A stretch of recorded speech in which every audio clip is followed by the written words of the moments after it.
அனைவருக்கும் வணக்கம். லைவ் வந்து ஸ்டார்ட் பண்ணிடலாம். இங்கிலீஷ் அட்டன் சீனியர் ஸ்டூடெண்ட்ஸ்க்கான லைவ். இதுல இங்கிலீஷ் அட்டன் ஜூனியர் ஸ்டூடெண்ட்டும் கலந்துக்குவாங்க. ஸோ இங்கிலீஷ் அட்டன் சீனியர் மற்றும் இங்கிலீஷ் அட்டன் ஜூனியர் 2 பேருக்குமே 2 குரூப்புக்குமே வந்து லிங்க் வந்து சென்ட் பண்ணியிருக்கோம் நம்ம. குறைவான ஆட்கள் தான் அட்டன் பண்றாங்க. வழக்கம் போல நம்ம சொல்றது தான். கிட்டத்தட்ட 2 குரூப்லையும் சேர்த்து 100க்கும் மேற்பட்ட ஆட்கள் இருக்கீங்க. பட் கலந்துக்கிறது 10 பேர் தான் மொத்தமா என்னோட சேர்த்து.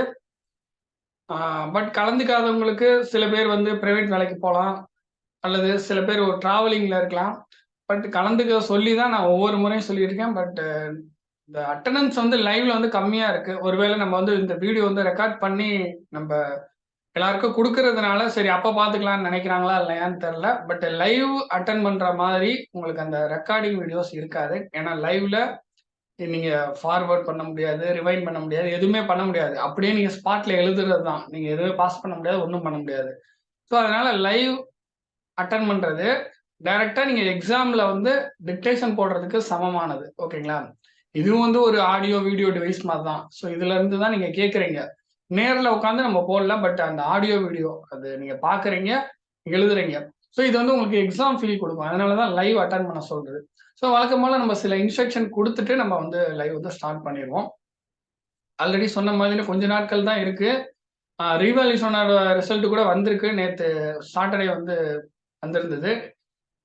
பார்த்திருப்பீங்க. தெரியாதவங்க இந்த இன்ஃபர்மேஷன் வந்து தெரிஞ்சுங்க. ரீவேல்யூஷனோட ரிசல்ட் வந்து வந்திருக்கு. மொத்தமா வந்து தனித்தனியா ஷார்ட் தனியா, டைப் ரைட்டிங் தனியா இந்த மாரி அவங்க குடுக்கல. மொத்தமா வந்து டிஸ்டிங்ஷன் ஃபர்ஸ்ட் கிளாஸ், செகண்ட் கிளாஸ்ன்னு சொல்லிட்டு ரிசல்ட் வெளியிட்டிருக்காங்க.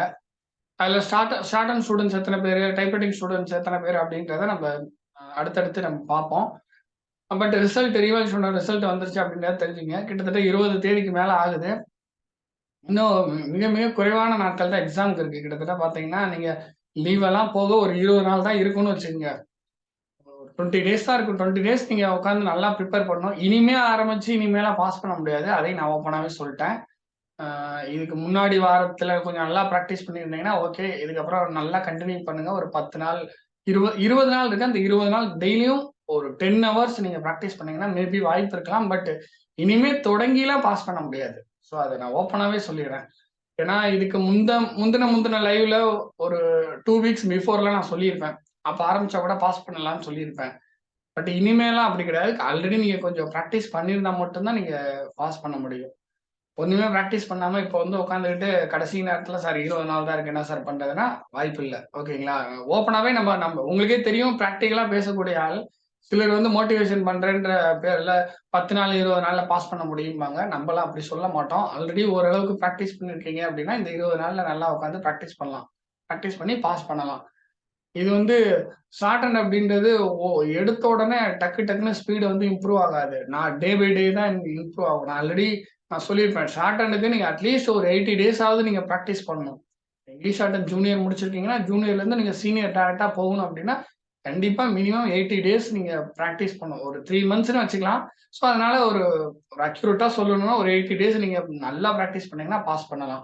ஏன்னா ஜூனியர் 80 வேர்ட்ஸ் பெர் மினிட்ஸ் ஜூனியர்ல இருந்து நீங்க சீனியர் 120 வேர்ட்ஸ் பெர் மினிட்ஸ்க்கு நீங்க கொண்டு வரணும் அப்படின்னா, அந்த 40 வார்த்தைகள் எக்ஸ்ட்ரா நீங்க கொண்டு வரணும். அப்படின்றப்போ கண்டிப்பா 80 நாள் மினிமம் தேவைப்படும். ஸோ அதுக்காக நான் சொல்ல வரேன். 3 மாசம் ஜெனரலா 3 மந்த்ஸ் தேவைப்படும். நடுவுல ஒவ்வொரு நாள் நீங்க லீவ் எடுத்துக்கிட்டீங்கன்னா, ஒரு 80 டேஸ் நீங்க பிராக்டிஸ் பண்ணீங்க. ஒரு 90 நாள்ல 80 நாள் நீங்க சரியா பிராக்டிஸ் பண்ணீங்கன்னா பாஸ் பண்ணலாம். அதுல இந்த 80 நாள் அப்படின்றது 6 மாசத்துல 80 நாள்லாம் பிராக்டிஸ் பண்ணா பாஸ் பண்ண முடியாது. ஒரு 90 நாள், 100 நாள் இருக்கு. அந்த 100 நாளுக்குள்ள 80 நாள் நீங்க பிராக்டிஸ் பண்ணீங்கன்னா பாஸ் பண்ணலாம். மத்தபடி நான் லாங் கேப் 1 வாரம் கேப் எடுப்பேன். நான் 1 வாரம் பிராக்டிஸ் பண்ணுவேன்.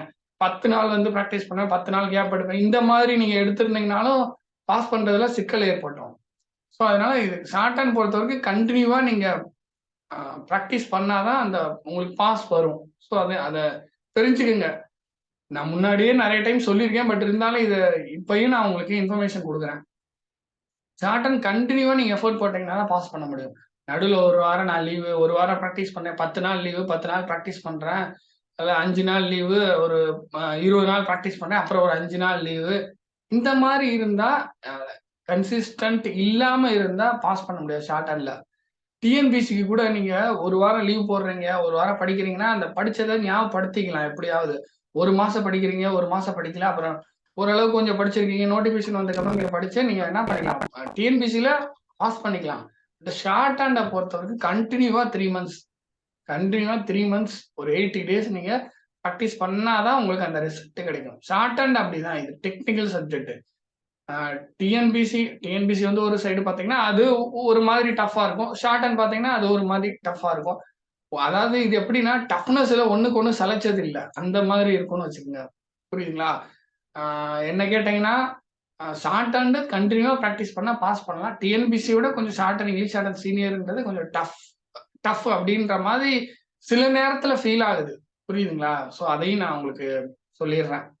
ஸோ இன்னும் சில நேரம் நம்ம யோசிக்கும் போது இங்கிலீஷ் ஷார்ட் ஹேண்ட் சீனியரை விட டிஎன்பிசி வந்து ஒருவேளை ஈஸி தானோ அப்படின்ற மாதிரியும் தோணுது.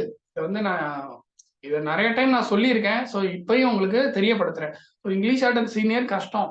அதனாலதான் நிறைய பேர் வந்து 2 அட்டெம்ப்ட் 3 அட்டெம்ப்ட் 4 அட்டெம்ப்ட் அப்படின்னு போயிட்டு இருக்கீங்க. இப்ப நீங்க டிஎன்பிசி ஆரம்பிக்கிறீங்கன்னு வச்சுங்களேன், ஒரு 6 மந்த் நல்லா கண்டினியூவா நீங்க எஃபர்ட் போட்டு படிக்கிறீங்கன்னா பாஸ் பண்றதுக்கான பாசிபிலிட்டிஸ் இருக்கு. அதே தான் ஷார்ட் ஹேண்ட்ல ஒரு 90 டேஸ் நீங்க உட்காந்து 80 டேஸ் 90 டேஸ் நீங்க உட்காந்து ஃபுல்லா ப்ரிப்பேர் பண்றீங்க ஷார்ட் ஹேண்டுக்கு அப்படின்னா பாஸ் பண்ணலாம். பட் டிஎன்பிசில நல்லா தெரிஞ்சுக்கங்க, ஒரு வாரம் கேப் எடுக்கலாம், 10 நாள் படிக்கலாம், 10 நாள் லீவ் எடுக்கலாம். கடைசியா நோட்டிபிகேஷன் வந்ததுக்கு அப்புறம் நீங்க ஃபுல்லா வந்து நீங்க ப்ரிப்பேர் பண்ணிக்கலாம். பட் ஷார்ட் ஹேண்ட்ல அப்படி கிடையாது. நீங்க விட்டுட்டீங்கன்னா ஸ்பீடு உங்களுக்கு போயிடும். ஸோ அதை நீங்க தெரிஞ்சுக்கணும். அது குறிப்பா இந்த இங்கிலீஷ் ஷார்ட் ஹேண்ட் சீனியர் பொறுத்த வரைக்கும் நீங்க விட்டுட்டீங்கன்னா அந்த ஸ்பீடை வந்து பிக்கப் பண்றது கஷ்டம் தான். அதை நீங்க கண்டிப்பா தெரிஞ்சுக்கணும். ஸோ இருக்கக்கூடிய இந்த ஒரு 20 டேஸ் இந்த 25 டேஸ்க்குள்ள நீங்க நல்லா ப்ராக்டிஸ் பண்ணுங்க. ஒன் டேக்கு ஒரு 10 ஹவர்ஸ் ப்ராக்டிஸ் பண்ணுங்க. 10 ஹவர்ஸா அப்படின்னு வாயை பிளக்கக்கூடாது. 10 ஹவர்ஸ் ப்ராக்டிஸ் பண்ணி தான் ஆகணும். ஸோ அப்பதான் உங்களுக்கு ரிசல்ட் வரும்.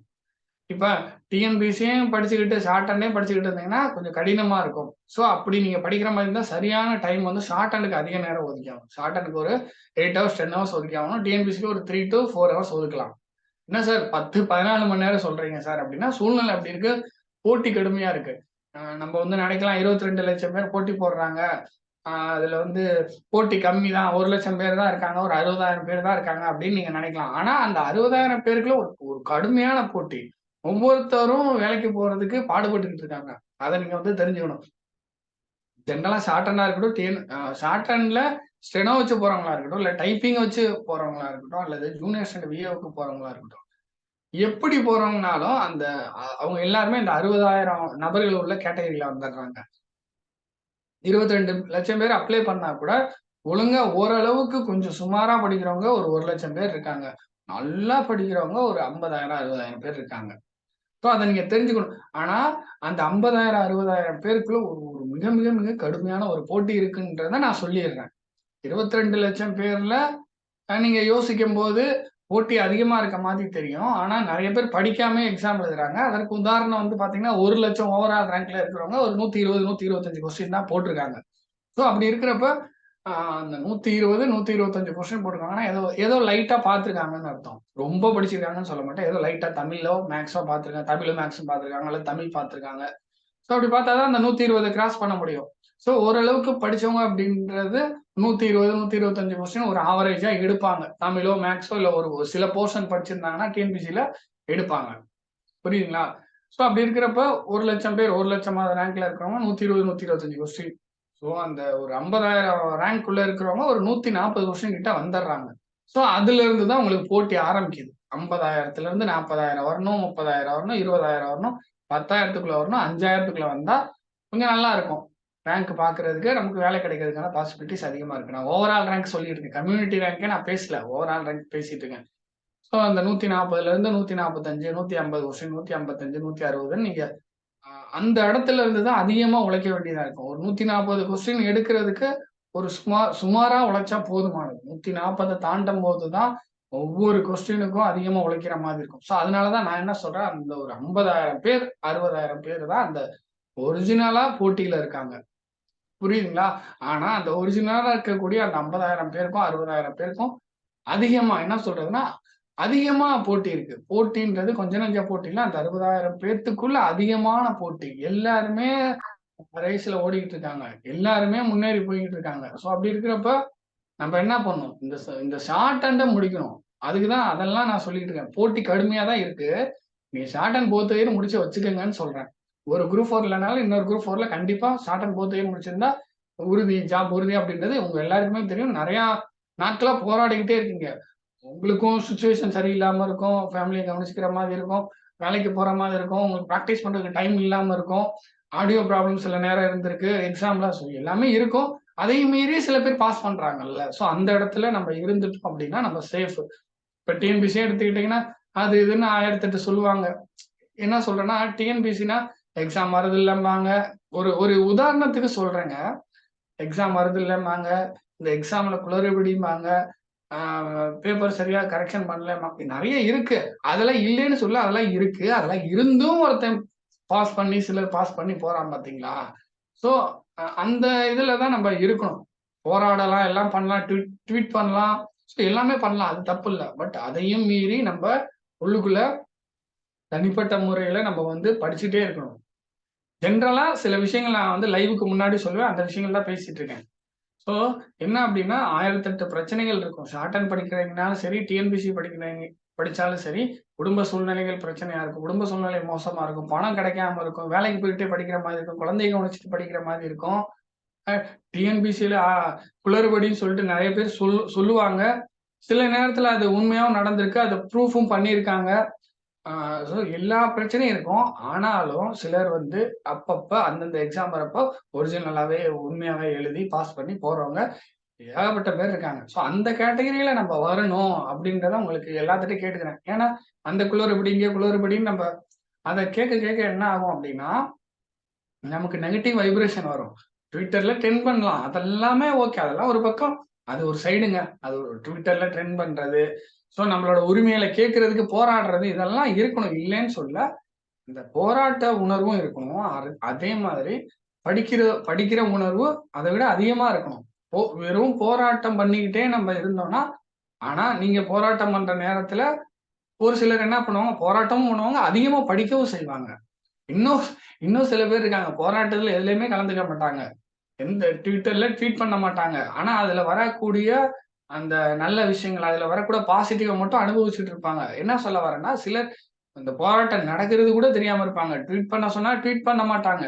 போராட்டத்துக்குள்ள வரமாட்டாங்க. ஆனா அந்த இப்ப கேஸ் போட்டு அதுல வந்து ஜெயிக்கிறாங்க அப்டின்னா, அதோட பெனிஃபிட்ட மட்டும் இந்த போராடாதவங்க ஜெயிச்சுட்டாங்க அப்டின்னா அனுபவிச்சுக்குவாங்க. ஸோ இதெல்லாம் நடக்கும். இதனால நான் என்ன சொல்ல வரேன்னா, சிலர் வந்து போராடுறது மட்டுமே வேலையா வச்சிருப்பாங்க. அது தவறு. அப்படி பண்ணீங்கன்னா, நீங்க வந்து வேலைக்கு போமாட்டீங்க. போராடிக்கிட்டே இருக்கீங்கன்னா, வேலைக்கு போ முடியாது. சிலர் என்ன பண்ணுவாங்க, போராடவும் செய்வாங்க.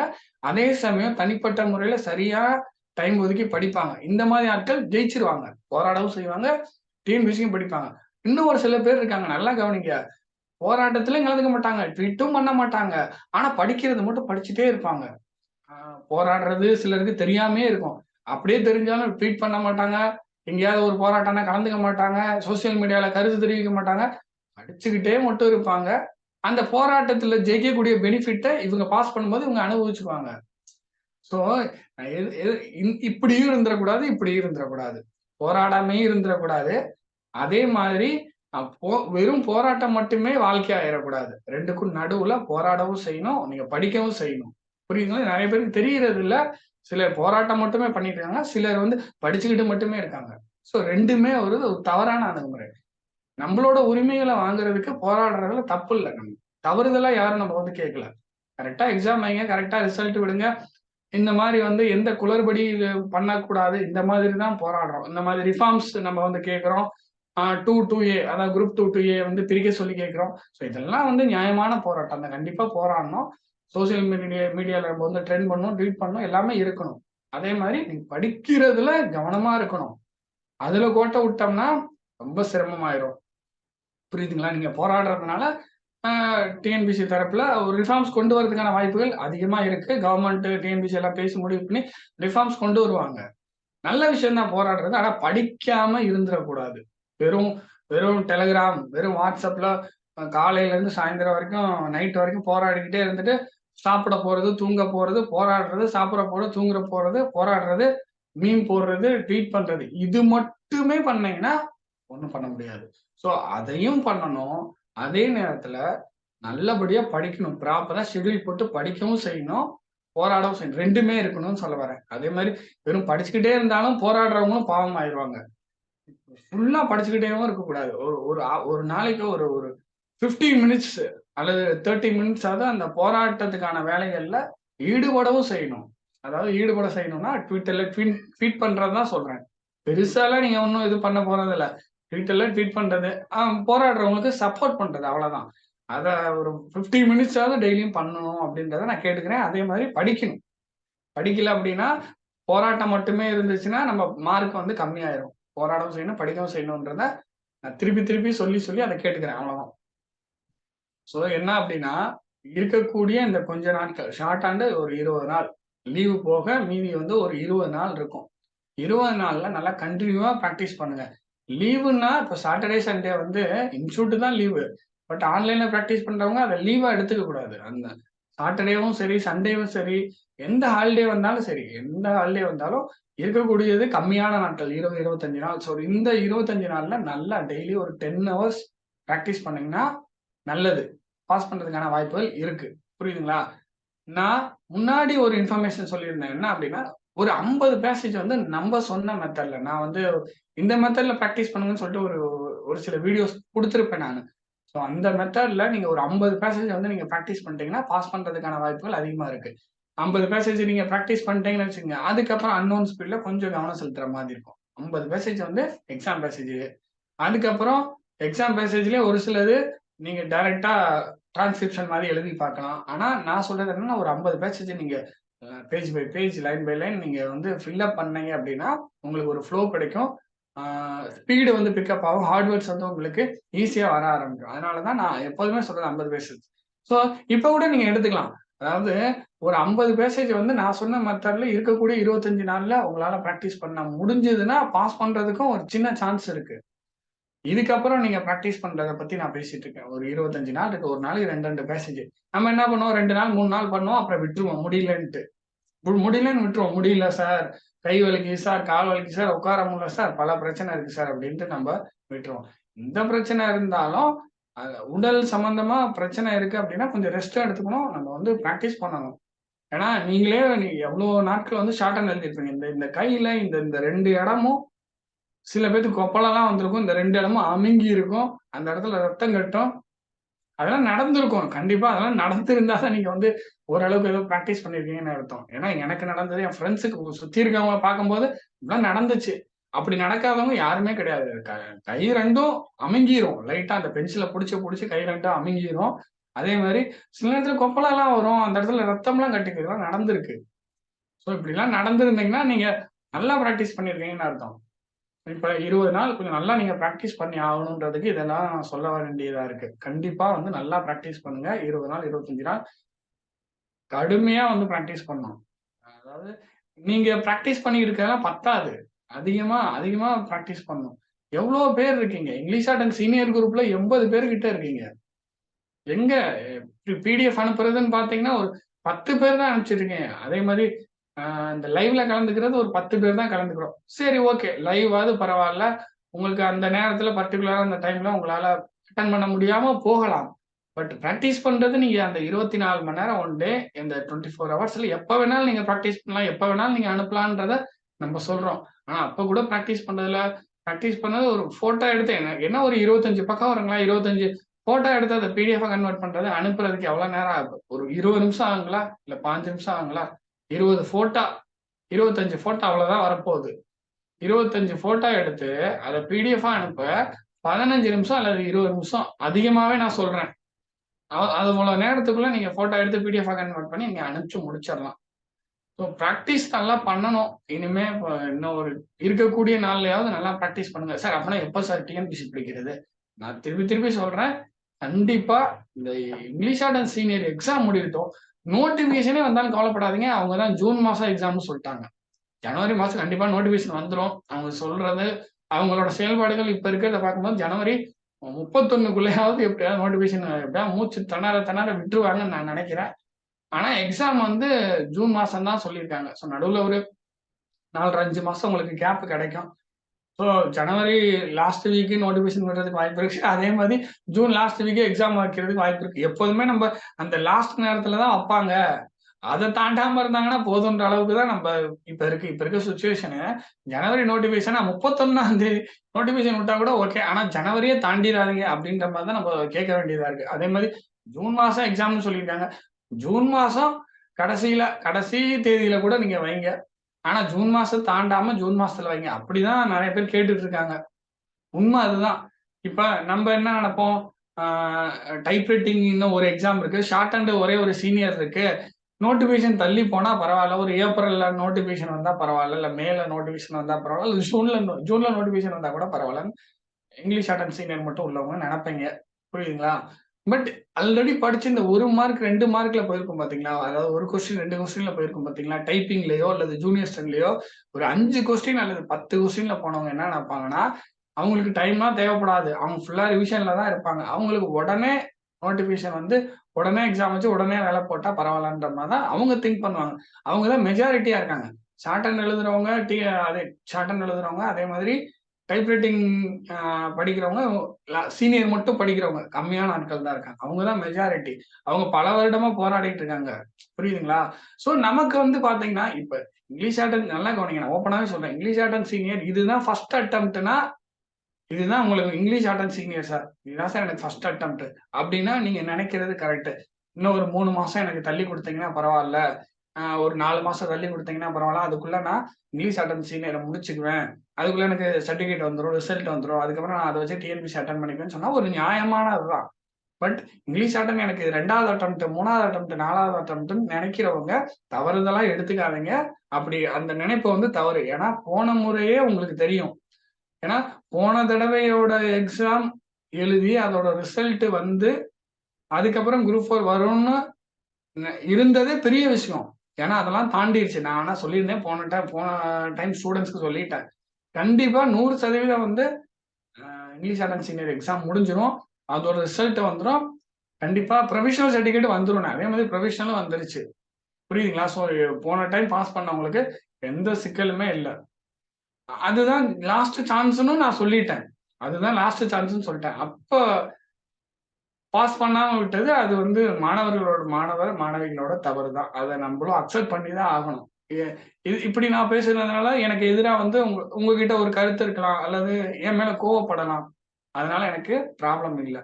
நான் வந்து பிராக்டிக்கலா பேசுற ஆளு. ஃபர்ஸ்ட் அட்டெம்ப்ட் இங்கிலீஷ் அட்டன் சீனியர்னா ஓகே, 3 மாசம் தள்ளி போகுது, 4 மாசம் தள்ளி போகட்டும் அப்படின்னு நினைக்கிறதுல ஒரு நியாயமானது. போன முறையே நான் வந்து ரொம்ப அதிகமா யூடியூப்ல எல்லாத்துக்கும் பொதுவாகவும் ஆன் பண்ணிட்டேன். போன டைம் என்கிட்ட படிச்ச நம்ம பேட்ச் ஸ்டூடெண்ட்ஸ்க்கும் வார்ன் பண்ணிட்டேன். அதுதான் கடைசி சான்ஸ். அதுக்கு மேல வந்து அடுத்த முறை வந்து நடக்குமா இல்லையான்னு தெரியல. ஆனா போன முறை தான் கடைசி சான்ஸ்ன்னு சொல்லிட்டோம். சோ அந்த டைம்ல ஃபெயில் ஆகுறது ஒரு மிக மிக தவறுதலான விஷயம். புரியுதுங்களா? அந்த டைம்ல ஃபெயிலே ஆயிருக்க கூடாது. எந்த மாதிரி சிச்சுவேஷன்லயும் அந்த டைம்ல ஃபெயில் ஆயிருக்க கூடாது. இப்ப அதுல பாஸ் பண்ணவங்க இப்ப தப்பிச்சுட்டாங்க. இப்ப போத் இயர் வச்சு ஈஸியா அப்ளை பண்ணி பாஸ் பண்ணிடுவாங்க. சோ இப்ப இந்த டைம் சீனியர் இருக்கிறவங்க வேற வழி இல்ல. ஜனவரி மாசம் எண்டுக்குள்ள நோட்டிபிகேஷன் வந்துரும்ட்டாங்க. ஆனா என் மனசுல என்ன இருந்ததுன்றதையும் சொல்லிடுறேன். ஒருவேளை லேட் ஆகுமோ, ஒருவேளை இந்த நோட்டிபிகேஷன் இன்னும் கொஞ்சம் லேட் ஆகுமோ அப்படின்ற ஒரு எண்ணம் எனக்குள்ள இருந்தது. பட் அது நடக்கல. ஏன்னா இப்ப ஜனவரி கண்டிப்பா நோட்டிபிகேஷன் வரக்கூடிய சுச்சுவேஷன் தான் இருக்குன்றதையும் நான் சொல்லிக்கிறேன். ஆனாலும் நான் என்ன சொல்றேன்னா, நீங்க பாஸ் பண்றது டிஎன்பிஎஸ்சி படிக்கிறதை விட நீங்க இங்கிலீஷ் அட்டன் சீனியர்ல பாஸ் பண்றது தான் ஒரு முக்கியமான விஷயம்ன்றத உங்ககிட்ட பதிவு பண்றேன். கண்டிப்பா இதுதான் முக்கியமான விஷயம். ஒண்ணு இல்லைனாலும் இன்னொரு டைம் நீங்க டிஎன்பிசில போயிடலாம். அது மட்டும் இல்லாம இந்த ஷார்ட் அண்ட் எக்ஸாம் நீங்க நல்லபடியா எழுதுறீங்கன்னு வச்சுக்கோங்க, நல்லபடியா எழுதுறீங்க, நல்லபடியா பாஸ் பண்றீங்க அப்படின்னா என்ன ஆகும் அப்படின்னா, ஆட்டோமேட்டிக்காவே நீங்க வந்து நீங்களே மோட்டிவேட் ஆயிக்குவீங்க. இப்ப எக்ஸாம் பிஃபோர் நடக்கக்கூடிய இங்கிலீஷ் அட்டன் சீனியர் எக்ஸாம்ல நீங்க நல்லா எழுதிட்டீங்கன்னு வச்சுக்கோங்க, ரிசல்ட்டை பத்தி கவலைப்பட மாட்டீங்க. ரிசல்ட்டை பத்தி யாரு கவலைப்படுவா? நமக்கு வருமா வராதான்னு தெரியாதவங்க தான் கவலைப்படணும். எனக்கு கண்டிப்பா பாஸ் பண்ணி எனக்கு எனக்கு இருக்க ஒரே கேள்வி, ஒரே கொஸ்டின் இதுதாங்க. நம்ம நல்லா எக்ஸாம் எழுதியிருக்கோம், நம்ம பாஸா ஃபெயிலான்னு எப்படி உங்களுக்கு தெரியாம இருக்கும்? அதுதான் என்னோட கேள்வியே. இப்ப ஃபார் எக்ஸாம்பிள் இப்ப நான் வந்து எக்ஸாம் எழுதிட்டு வந்தப்ப, அது வந்து எந்த எக்ஸாமா இருந்தாலும் சரிங்க, எனி எக்ஸாம், நீங்க எந்த எக்ஸாம் வேணாலும், நீங்க காலேஜ் எக்ஸாம், ஸ்கூல் எக்ஸாம், எல்லா எக்ஸாமும் எடுத்துக்கங்க. எக்ஸாம் எழுதிட்டு வந்தா எனக்கு இத்தனை மார்க் தான் வரும்னு எனக்கு தெரியும். நம்ம நினைச்ச மார்க்கோட 10 மார்க் முன்ன பின்ன இருக்கலாமே தவிர 100 மார்க் 200 மார்க்ல முன்ன பின்ன இருக்காதுங்க. நான் 10th என்ன நினைச்சேனோ அதை விட ஒரு 10 மார்க் கம்மியா வந்துச்சுங்க, அவ்வளவுதாங்க. 12th நான் என்ன நினைச்சேனோ கிட்டத்தட்ட அது ஆல்மோஸ்ட் அது நெருங்கி தாங்க வந்தது. நான் காலேஜ்ல ஒவ்வொரு எக்ஸாம் முடிச்சுட்டு வந்தேன். எந்த எக்ஸாமுக்கு நான் பாஸ்ன்னு சொல்றேனோ அந்த எக்ஸாம் பாஸ் ஆயிருவேங்க. ஆனா எந்த ஒரு எக்ஸாமும் நான் ஃபெயில் ஆனதில்ல. கண்டிப்பா எல்லா எக்ஸாமும் பாஸ்ன்னு தான் நினைச்சேன். எல்லா எக்ஸாம் பாஸ். ஸோ அதே தான் சொல்ல வரேன். இப்போ டிபார்ட்மெண்ட் எக்ஸாமா இருக்கட்டும், நம்ம டிபார்ட்மெண்ட் எக்ஸாம் நான் எழுதிட்டு வரும்போது பாஸ்னா பாஸ், ஃபெயில்னா ஃபெயில், அவ்வளவுதான். புரியுதுங்களா? அது எப்படி நமக்கு தெரியாம இருக்கும்ன்றதா என்னோட கொஸ்டின். அதுதான் எனக்கு புரிய மாட்டேங்குது. நமக்கு தெரியணுங்க. நம்ம எப்படி பெர்ஃபார்மன்ஸ் பண்ணிட்டு வந்திருக்கோன்றது நமக்கு எப்படி தெரியாம இருக்கும்? எவ்வளவு மார்க் வரும்ன்றது நமக்கு எப்படி தெரியாம இருக்கும்? ஒரு 10 மார்க் 20 மார்க் முன்ன பின்ன இருக்கலாம். பட் நம்ம ஃபெயில் ஆவோமா, பாஸ் ஆவோமான்னு எப்படி தெரியாம இருக்கும்? நீங்களே பாருங்க. நான் ஒரு 40க்கு மேல 45க்கு மேல போயிருச்சுன்னா பாஸ்ன்னு தெரியுது. அப்பன்னா நீங்க எப்படி பெர்ஃபார்மன்ஸ் பண்ணிருக்கீங்கன்னு உங்களுக்கு எப்படி தெரியாம இருக்கும்? கண்டிப்பா அது தெரியணும். அப்படி தெரியலன்னா நீங்க சரியா பிராக்டிஸே பண்ணலன்னு அர்த்தம். நீங்க டிஸ்டிங்ஷன் வரும், ஃபர்ஸ்ட் கிளாஸ் வரும், செகண்ட் கிளாஸ் வரும். ஸோ அதுல கூட உங்களுக்கு மாறுபடலாம். டிஸ்டிங்ஷன் வரும்னு நெனச்சு நீங்க உங்களுக்கு ஃபர்ஸ்ட் கிளாஸ் வரலாம். ஃபர்ஸ்ட் கிளாஸ் வரும்னு நெனச்சு செகண்ட் கிளாஸ் வரலாம். சப்போஸ் உங்களுக்கு செகண்ட் கிளாஸ் தான் வரும்னு நெனச்சா தான் நீங்க பயந்துகிட்டே இருக்கிற மாதிரி இருக்கும். செகண்ட் கிளாஸ் தான் வருமோ ஒருவேள அப்படின்னு நெனச்சா நீங்க ரிசல்ட் வந்து உங்களுக்கு தெரியாம இருக்கும். நீங்க நல்லா எழுதிட்டீங்கன்னா, இந்த பாஸ்ன்றது உங்களுக்கு முன்னாடியே தெரிஞ்சிரும். அதனால இப்ப எதுக்கு இவ்ளோ எக்ஸ்ப்ளனேஷன் நான் குடுக்குறேன் அப்படின்னா, நல்லா ஒரு விஷயம் புரிஞ்சுக்கங்க. எதுக்கு இவ்வளவு தூரம் நான் எக்ஸ்பிளைன் பண்றேன் அப்படின்னா, உங்களுக்கு வந்து எக்ஸாம் எழுதிட்டு வந்தோனே தெரியணும். நீங்க நல்லா பெர்ஃபார்மன்ஸ் பண்ணியிருக்கீங்கன்னா, கண்டிப்பா பாஸ் ஆயிடும்னு உங்களுக்கு தெரியணும். அப்படி தெரிஞ்சதுன்னா, நல்லா இருங்க. அப்படி தெரிஞ்சதுன்னா, மீதி இருக்கக்கூடிய நாட்கள், பிப்ரவரிக்கு அப்புறம் மீதி இருக்கக்கூடிய நாட்கள், மார்ச், ஏப்ரல், மே, ஜூன் இந்த 4 மாசமும் நீங்க டிஎன்பிசிக்கு நல்லா படிச்சு நல்லா பெர்ஃபார்மன்ஸ் பண்ணுவீங்க. ஏன்னா, இங்கிலீஷ் ஆர்ட் அண்ட் சீனியர்ல பாஸ் ஆயிருவீங்கன்ற ஒரு நம்பிக்கை வரும்போது, ஆட்டோமேட்டிக்கா உங்களுக்கு என்ன ஆகும்? டிஎன்பிஎஸ்சி குரூப் 4க்கு நீங்க நல்லா பிரிப்பேர் பண்ண ஆரம்பிச்சுருவீங்க. நீங்க டைப்பிஸ்ட் போத் இயர் வச்சு அப்ளை பண்ணி, அதிலேயே நீங்க போறதுக்கான, வேலை கிடைக்கிறதுக்கான வாய்ப்புகளும் அமைஞ்சு போயிரும். அதுக்கு நீங்க கரெக்ட்டா இங்கிலீஷ் ஆர்ட் அண்ட் சீனியர் எக்ஸாம நல்லபடியா முடிக்கணும். ஒரு நல்ல பெர்ஃபார்மன்ஸ் பண்ணணும். அதனால தான் இவ்ளோ விஷயங்கள் சொல்ல வேண்டியதா இருக்கு. உங்களுக்கு தெரியணும் எக்ஸாம் எழுதி வந்துச்சுன்னா எக்ஸாம் எழுதிட்டு வெளில வரும்போது நம்ம பாஸ் அப்படின்னு தெரியும். எக்ஸாம் எழுதிட்டு வெளில வரும்போது இல்ல. டிக்டேஷன் எழுதி, டிரான்ஸ்கிரிப்ஷன் எழுதி முடிச்ச உடனே உங்களுக்கு தெரிஞ்சிரணும். கண்டிப்பா பாஸ்ன்னு.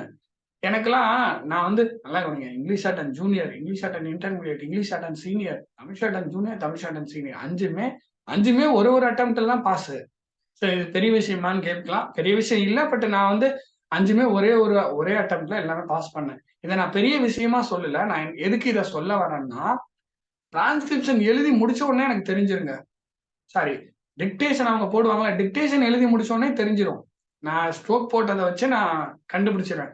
டிக்டேஷன் எழுதி முடிக்கும்போது எவ்வளோ ஒமிஷன் பண்ணியிருக்கேன், எவ்வளோ இது தப்பா எழுதியிருக்கேன் அப்படின்றது எனக்கு நான் டிரான்ஸ்கிரிப்ஷன் பண்றதுக்கு முன்னாடியே நம்ம பாஸ் ஆயிருவோன்ற அந்த நம்பிக்கை எனக்கு வந்து 5 எக்ஸாம்லயுமே வந்துருச்சுங்க. 5 எக்ஸாமே பாஸ் ஆயிருவோன்ற நம்பிக்கை எனக்கு வந்துச்சு. அந்த ஸ்ட்ரோக் போட்டு முடிச்ச உடனே ஓகே. இத வந்து நம்ம டிரான்ஸ்கிரிப்ஷன் நம்மளால நல்லபடியா எழுத முடியும், பாஸ் பண்ண முடியும். ஓகே போதும். அப்படின்னு அவங்க டிக்டேஷன் போட்டு முடிச்ச உடனே நமக்கு தெரிஞ்சிரும்னு சொல்ல வரேன். சோ அப்படி இருக்கிறப்ப, நான் பாஸா, ஃபெயிலா அப்படின்னு ரிசல்ட்டுக்காக காத்திருக்கிறது, அது எப்படி பண்றீங்கன்னு தெரியல. ஒரு டிஎன்பிஎஸ்சி எக்ஸாம் முடியுது. ரிசல்ட் எப்போ வரும்னு காத்துக்கிட்டு இருக்கிறது. அதாவது ரிசல்ட் எப்போ வரும்னு காத்துக்கிட்டு இருக்கிறது ஒரு நியாயம் இருக்கு.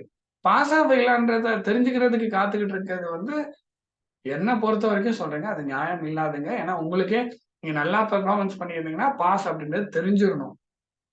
என்னடா இவ்ளோ தூரம் நீ வந்து இவ்ளோ கண்டிப்பா பேசுறியே, இவ்ளோ இதா பேசுறியேன்னு நீங்க நெனைக்கலாம் மேபி.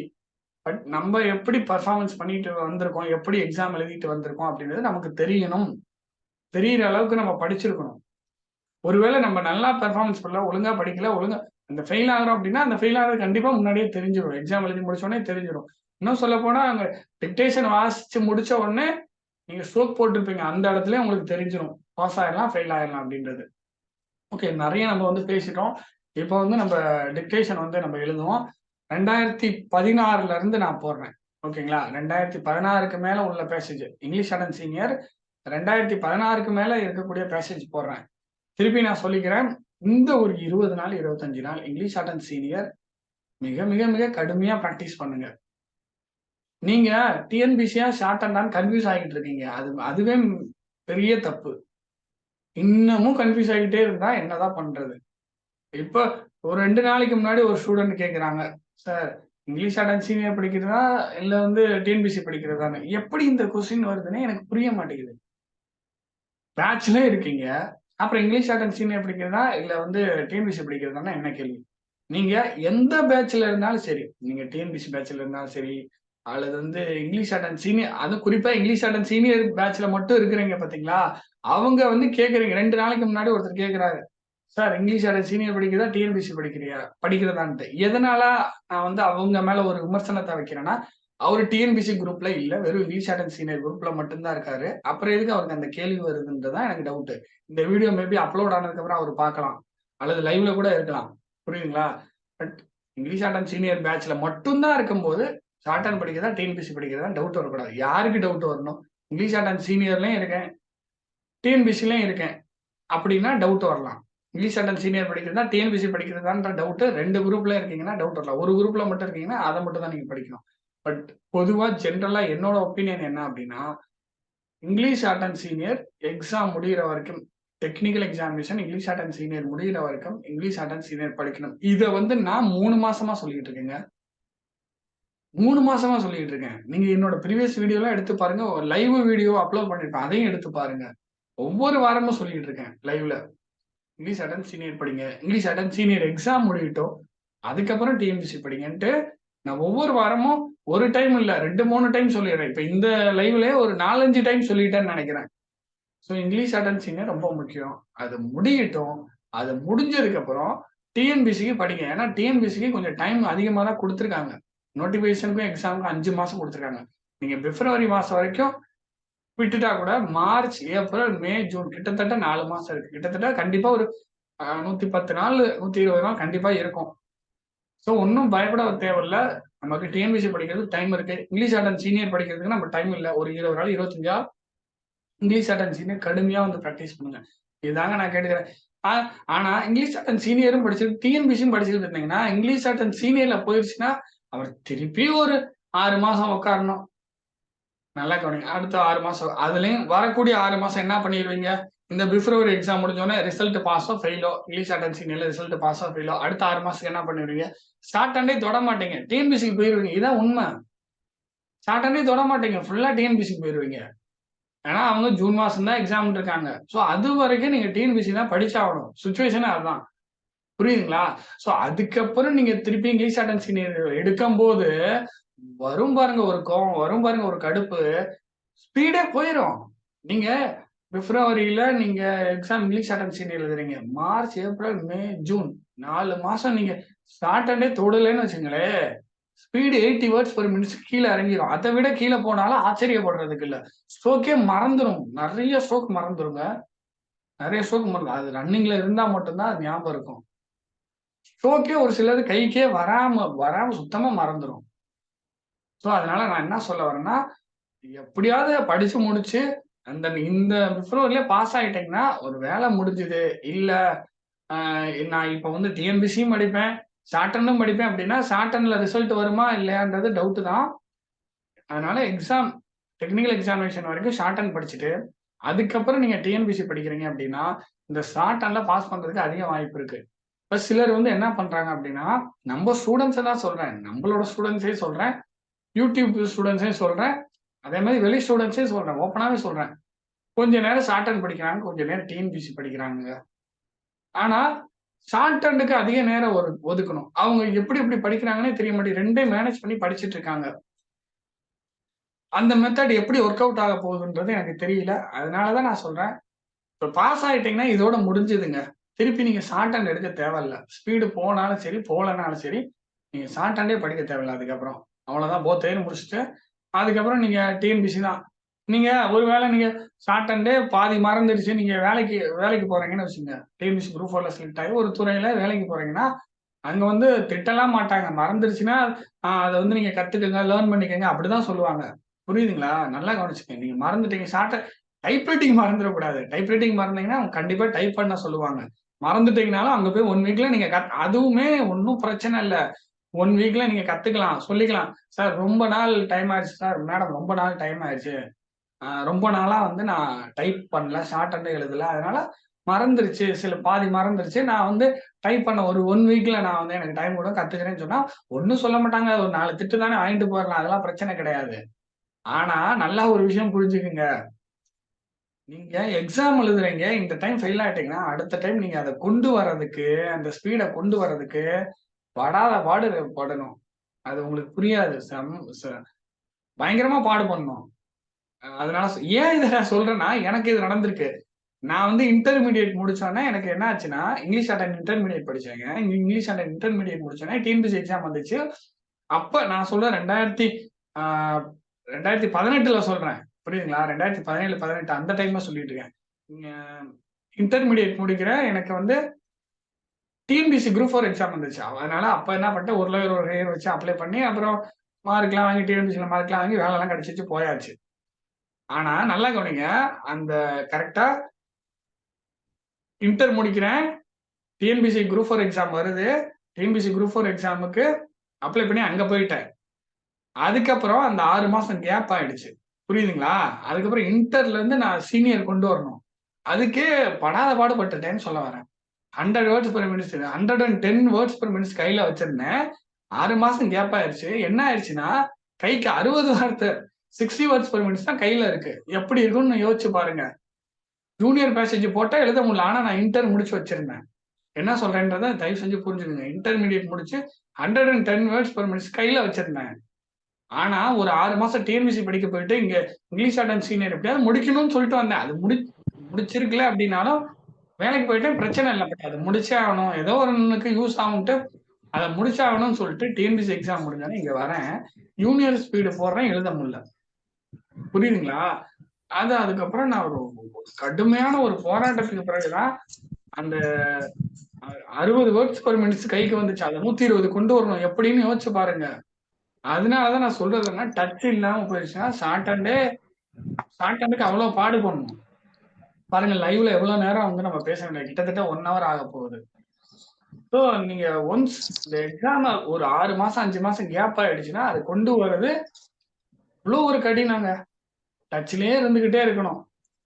ஸோ நானும் அந்த டைம்ல டிஎன்பிஎஸ்சின்றதுனால டிஎன்பிஎஸ்சி படிக்க போயிட்டேன். அப்ப ஒரு லேயர் ஒரு கை இருக்கு, அப்ப ஜாப் கிடைக்கும்ன்ற ஒரு நம்பிக்கை இருந்துச்சு. அதனால நம்ம போயிட்டோம். இப்போ உங்களுக்கு அந்த மெத்தட சொல்ல இப்பதான் போத் லேயர் இருந்தாகணும். புரியுதுங்களா? அதுக்கப்புறம் டிஎன்பிஎஸ்சி எக்ஸாம் முடிச்சு நான் இங்க வந்தோடனே ஷார்ட் கைக்கே வரல. ரொம்ப கடினமா போயிடுச்சு. ஒரு நிமிஷம் வெயிட் பண்ணுங்க.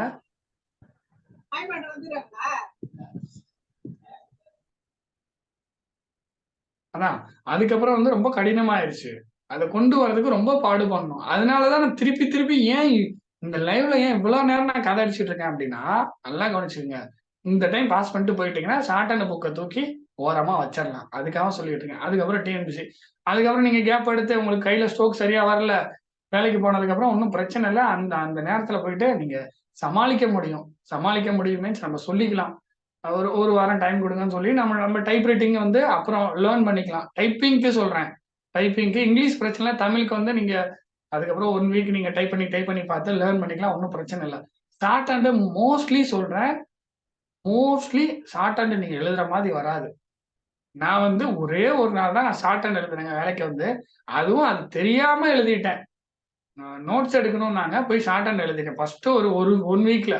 ஆனா அதுக்கப்புறம் கொடுத்த நோட்ஸ் எல்லாம் நான் இங்கிலீஷ் வார்த்தையில தான் எழுதினேன். அந்த ஃபர்ஸ்ட் டைம் மட்டும் ஷார்ட் ஹேண்ட் பாதி இங்கிலீஷ் பாதி ஸ்ட்ரோக் போட்டு வச்சுட்டு மேனேஜ் பண்ணி அடிச்சிட்டேன். அதுக்கப்புறம் தான் எனக்கு விஷயம் தெரியும். அது எழுதலைன்னா கூட அவங்க ஒன்றும் சொல்ல மாட்டாங்கன்ட்டு. அதுக்கப்புறம் என்ன பண்ணேன், அதுக்கப்புறம் ஃபுல்லாவே இங்கிலீஷ்ல எப்பயாச்சும் நோட்ஸ் எடுக்க எப்பயாவது கூப்பிட்டாங்கன்னா அங்கேயே உட்காந்து அப்படியே இங்கிலீஷ்ல தான் எழுதுறது. ஷார்ட் அண்ட் ஸ்ட்ரோக்கே எழுதுறது இல்லை. அது இப்போ ரீசெண்டா அது நடக்கிறதும் இல்லை. ஃபுல்லா டைப்பிங் ஒர்க் தான். ஸோ நீங்க ஷார்ட் அண்ட் ஸ்டெனோ வேலைக்கு போனாலும் மோஸ்ட்லி ஒரு 90%, 95% நீங்க டைப்பிங் ஒர்க் தான் பண்ணுவீங்க. ஃபைல் ஒர்க், டைப்பிங் ஒர்க் தான் பண்ணுவீங்க.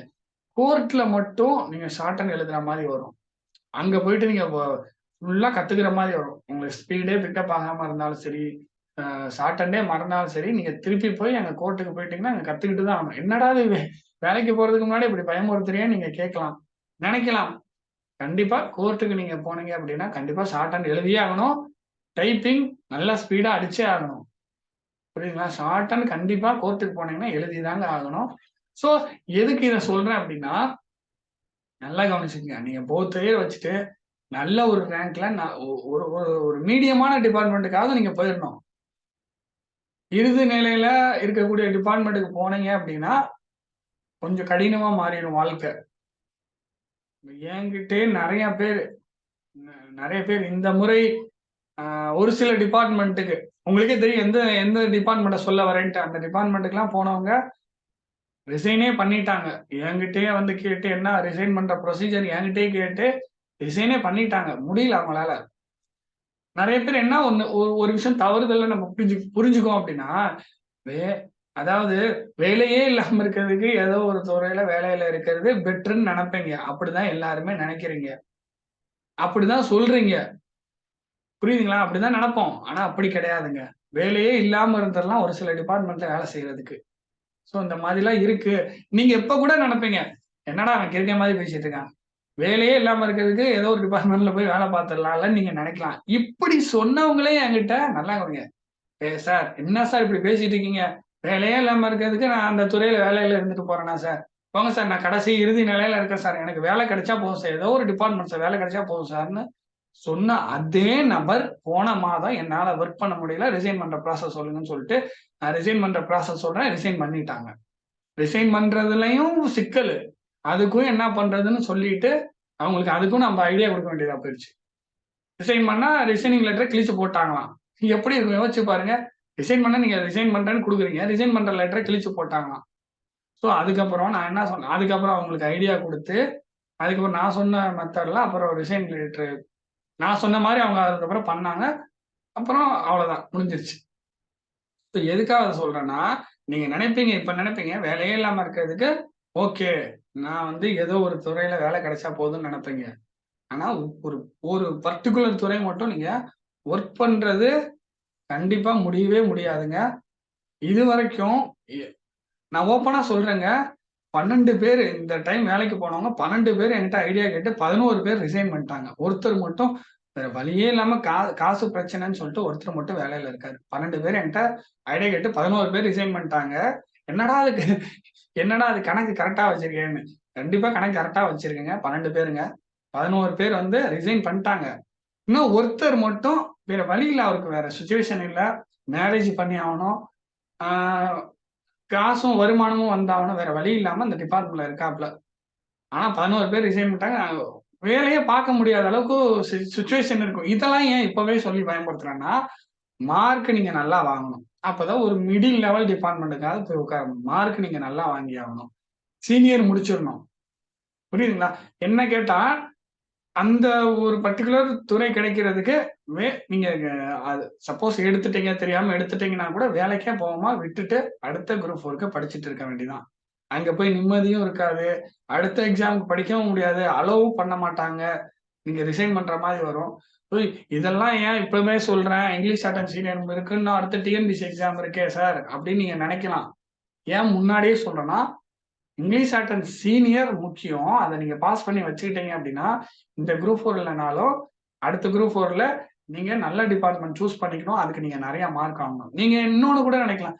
சார் அடுத்த குரூப் 4ல போறதுக்கு நான் ஏன் சார் இப்ப பிப்ரவரி மாசத்துல பாஸ் ஆகணும்னு கூட உங்களுக்கு ஒரு கொஸ்டின் வரலாம். அதுக்கு என்ன ரீசன்னா, நீங்க ஒரு 6 மாசம் கேப் எடுத்துட்டீங்கன்னா, நல்லா கவனிங்க. 6 மாசம் இந்த ஸ்டெனோல இருந்து கேப் எடுத்துட்டீங்கன்னா, ஸ்பீடு பிக்கப் பண்றது மிக கடினமா மாறிரும்.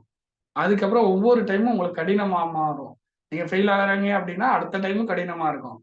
அது இப்பவே நீங்க பாஸ் பண்ணிக்கிட்டீங்கன்னா, உங்களுக்கு ரொம்ப ரொம்ப ஈஸியா இருக்கும். அடுத்து நீங்க டிஎன்பிசி ஃபுல்லா அதுக்கப்புறம் டிஎன்பிசி தான். இந்த குரூப் 4க்கும் படிச்சுக்கலாம். அடுத்த குரூப் 4க்கும் படிச்சுக்கலாம். இந்த குரூப் 4லயும் டைப்பிங் வச்சு வேலைக்கும் போறதுக்கு பாசிபிலிட்டீஸ் இருக்கு. ஸோ இதெல்லாம் தெரிஞ்சுக்கங்க. நல்ல அ அதாவது போத் எயரும் இருக்கணும். நல்ல மார்க் வாங்கி பாஸ் பண்ணணும்ன்றத தயவு செஞ்சு புரிஞ்சுக்கங்க. ஓகேங்களா? ஓகே. இப்ப ரொம்ப நேரம் பேசியாச்சு. நம்ம இப்ப டிக்டேஷனுக்கு போயிருவோம். எல்லாம் ரெடியா இருங்க.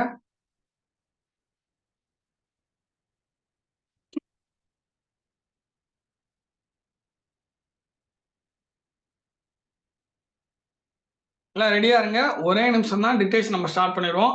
இந்த ஒரு நிமிஷம் எதுக்கு அப்படின்னா, நோட் எடுத்துக்கங்க, பென்சில் எடுத்துக்கங்க. பென்சில் சீவலன்னா சீவிக்கிங்க. இதெல்லாம் ஞாபகப்படுத்துறேன்.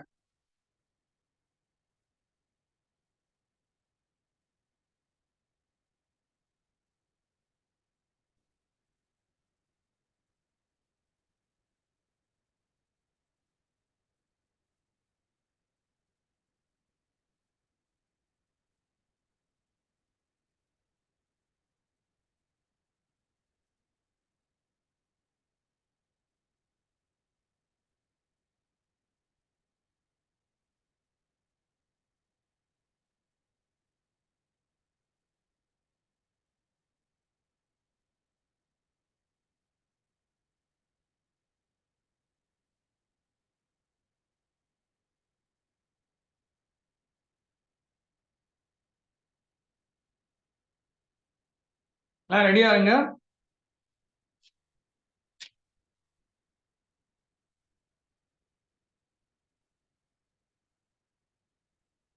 பேசேஜ் வந்து கரெக்டா 7 நிமிஷத்துல போடுறதுக்கு ட்ரை பண்றேன். ஃபாஸ்டா இருக்காது.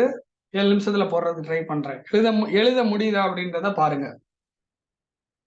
இங்கிலீஷ் அண்ட் சீனியர் பேசேஜ் தான் 7 நிமிஷத்துல போட போறேன். கரெக்டா அக்யூரேட்டா தான் போட போறேன். எழுத முடியுதா அப்படின்றத யோசிங்க. எழுத முடியுதா அப்படின்னு பாருங்க. ரெடி?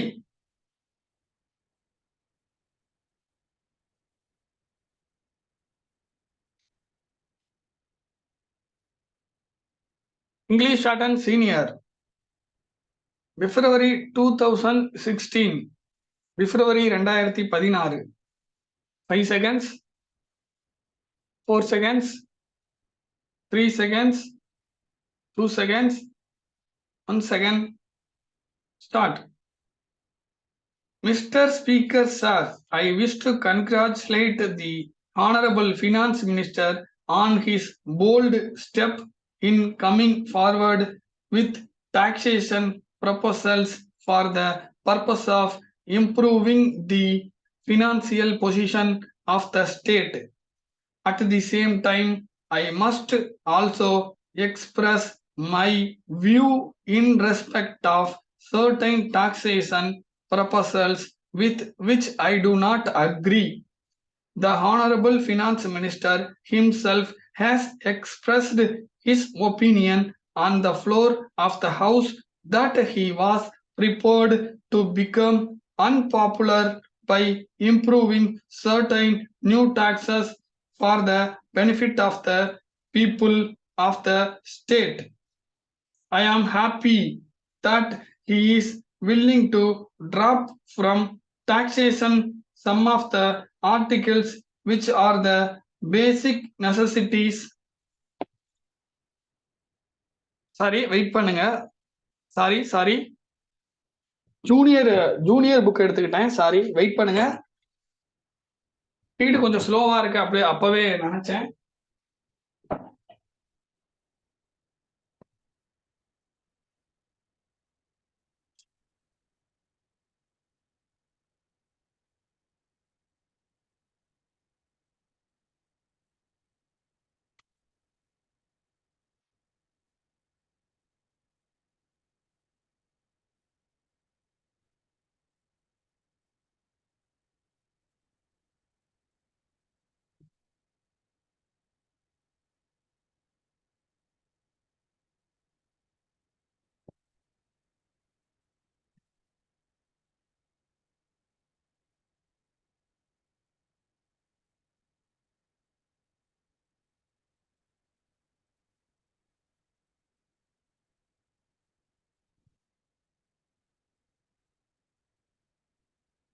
ரெடியா இருங்க. ரெடின்னு மட்டும் ஒரு மெசேஜ் மட்டும் சாட்ல பண்ணுங்க. ரெடி அப்படின்னா யாராச்சும் ஒருத்தர் பண்ணுங்க.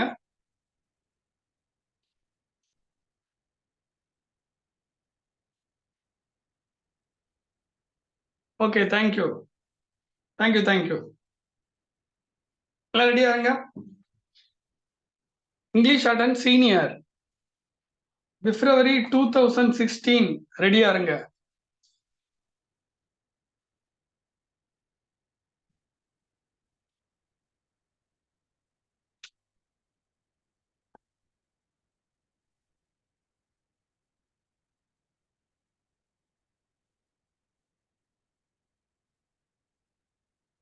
Five seconds, 4 seconds, 3 seconds, 2 seconds, 1 second, start. Mr. Speaker sir, at the outset, I thank you for the opportunity given to me to say a few words on the budget presented by the Finance Minister. I would like to say on this occasion that generally the present budget has to be welcomed because it will be seen that it has given some relief to the low income group of people. But at the same time, I am sorry to say that the surcharge on the corporate sector, which has been imposed on the industries and on direct taxes will take away some benefits which are proposed to be given. As many honorable members have dealt with it at great length, I would not like to go much into it. I would like to point out that another good feature of the budget at present is that it has done away with the old practice of showing a deficit in the budget. I am glad that this has been stopped in this budget. I hope and trust that it will be a permanent feature and that the deficit will be met by the savings.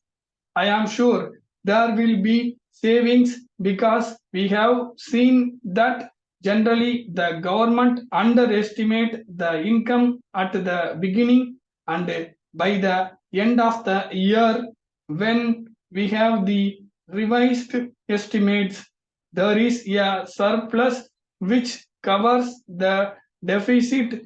Budgeting has not been restored to.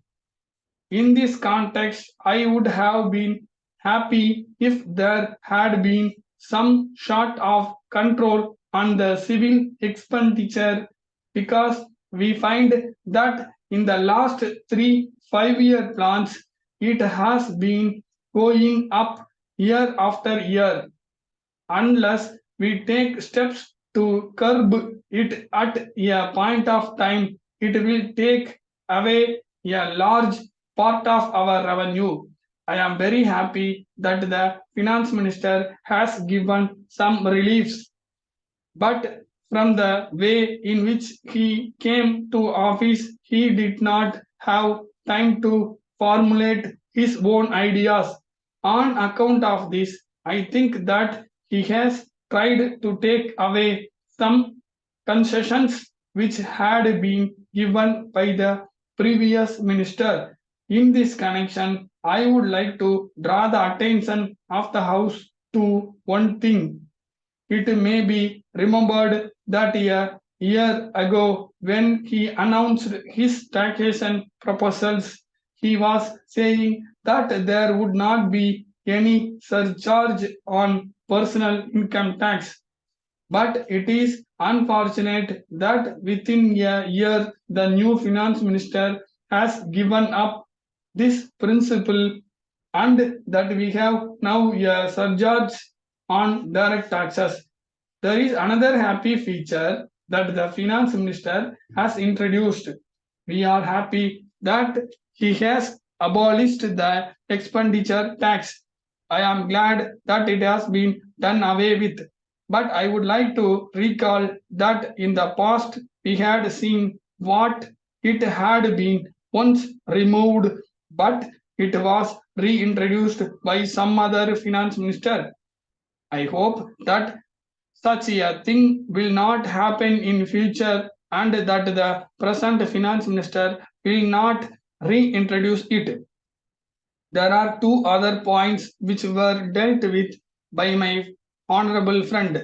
One of the points was about devaluation of the rupee.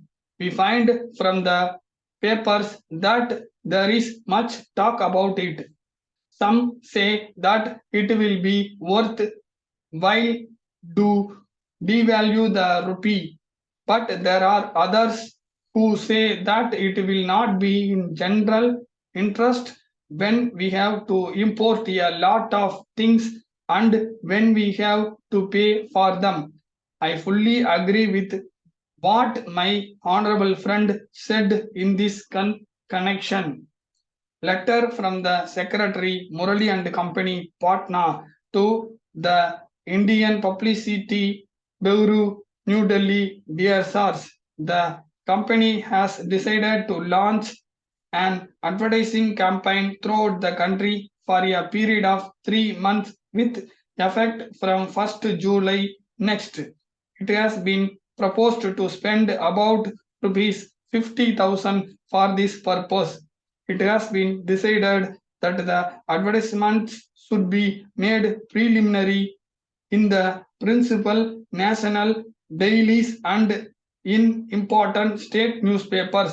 Of course, there is no doubt that in this connection, local papers and other suitable media may also be profitably utilized. At the same time, it is suggested that the proposed advertisements all over the country should have the same design. In the same way, it also desirable that the time of their publication should coincide with the distribution of illustrated booklets to the retailers of the locality concerned. In this connection, I will be glad if you can draft a scheme for the campaign and send it on to me together with a copy and layout for the booklet as soon as possible in order to have them approved by the board. The next meeting of the board will be held at 3 p.m. on 20th March, and I hope it will be convenient for your representative to attend the meeting to discuss the scheme in detail. I shall be glad if you send me a reply at once. Yours faithfully, Stop.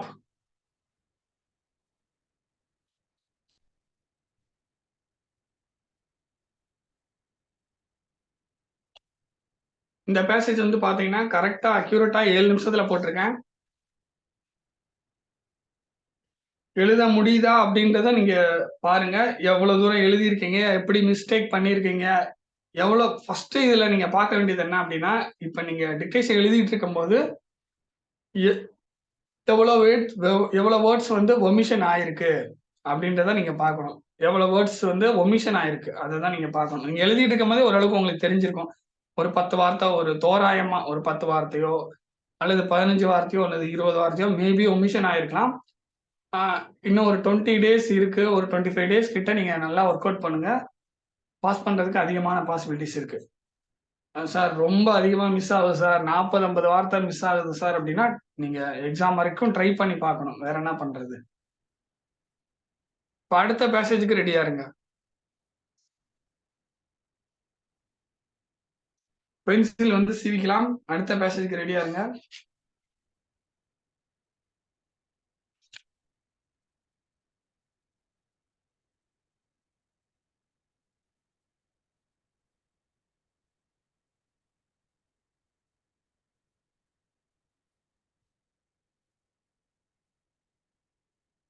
எல்லாம் ready?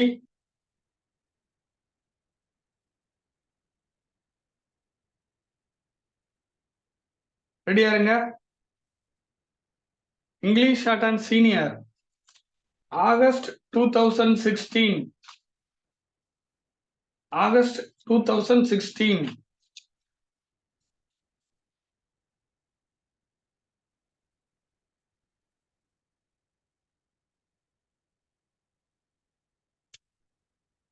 Five seconds, 4 seconds, 3 seconds, 2 seconds, 1 second. Start. Mr. Speaker, sir, at the outset, I thank the honorable members for the constructive suggestions they have made in the course of the debate. I think you will agree that the debate was mainly concentrated on famine. Of course, we all agree that we are passing through a very difficult period and the people are suffering a lot. Now we have to see how we can give relief to the people. In dealing with this problem, I would like to say this. We are doing our best to save the people on this state by giving relief to them. But in spite of that, it has been said that we have made difference between region and region. In this connection, I may tell the House that as far as this matter is concerned, our conscience is quite clear. As Finance Minister, I am aware of the expenditure which was sanctioned for the purpose of famine relief.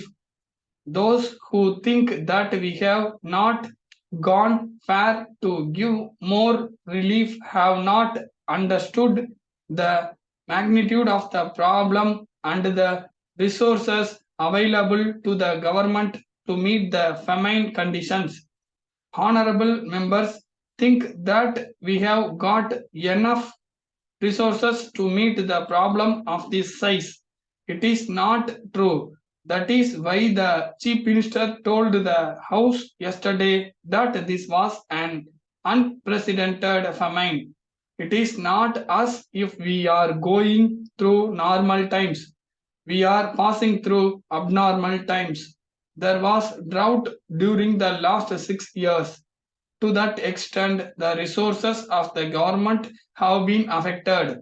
That was why the Chief Minister said that the central government must come to the aid of this state. In the coming year, I hope that we will have normal conditions so that the people may get some relief. It is with that hope that the government have provided for 17 lakhs of rupees for famine relief. Honorable members need not think that this is the only amount that is available for famine relief. I would like to point out that there are many other sources from which adjustments can be made. If there is distress in a particular area, we can divert money to that area. If any area is affected again by drought conditions, we will face it with determination, and I am sure that I will have the cooperation of the House in providing relief to the affected people. We are talking of famine. At the same time, we have also to face the problem of unemployment and the low purchasing power among the people.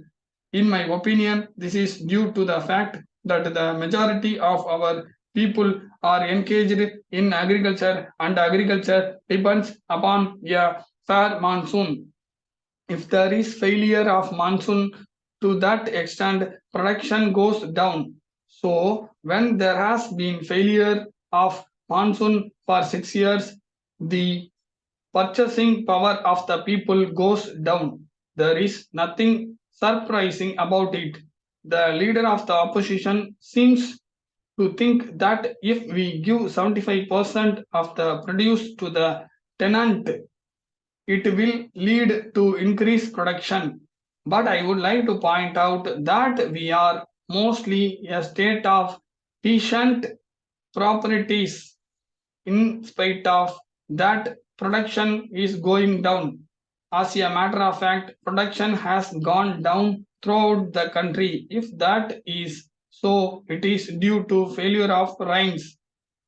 Further, it must be remembered that the land holdings are small and the peasants do not have sufficient capital to invest in agriculture. We must improve the economic condition of the peasants. Letter from Varadan and Company, Tirupur, to Messrs. Ramanujam and Company, Chennai. Dear sirs, we thank you very much for your letter of the 3rd instant. In this connection, we would like to inform you that we have received just now the 4 consignments of the glass articles sent by you by rail. We are glad to inform you that we are very much pleased with the quality of the goods supplied to us.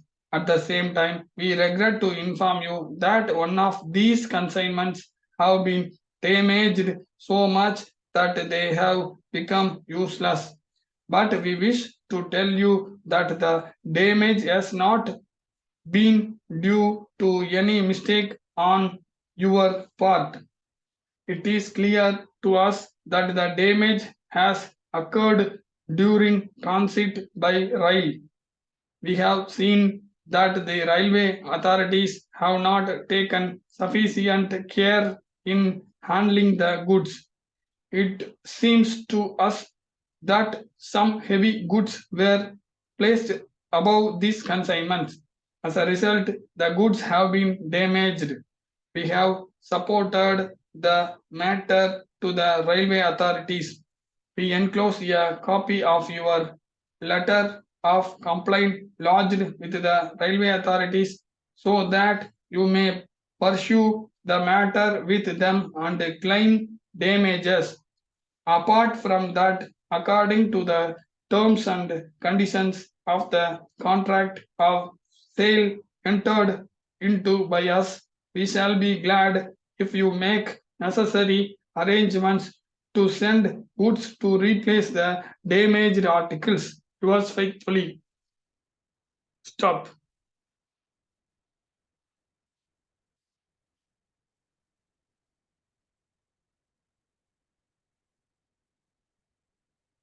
இந்த passage வந்து பாத்தீங்கன்னா கரெக்டா 7 minutes.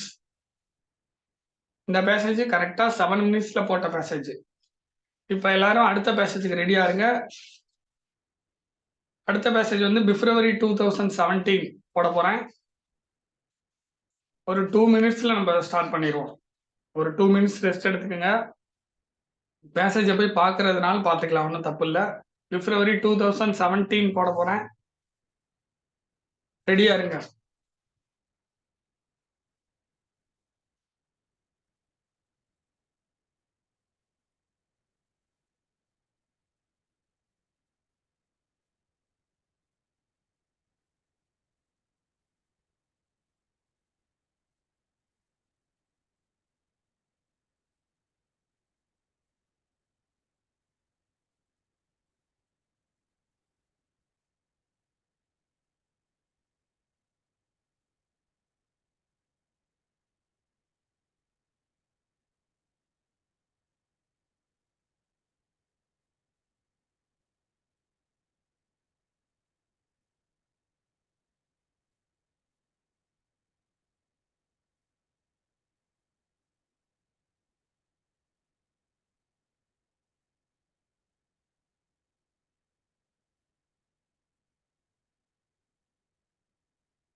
Ready?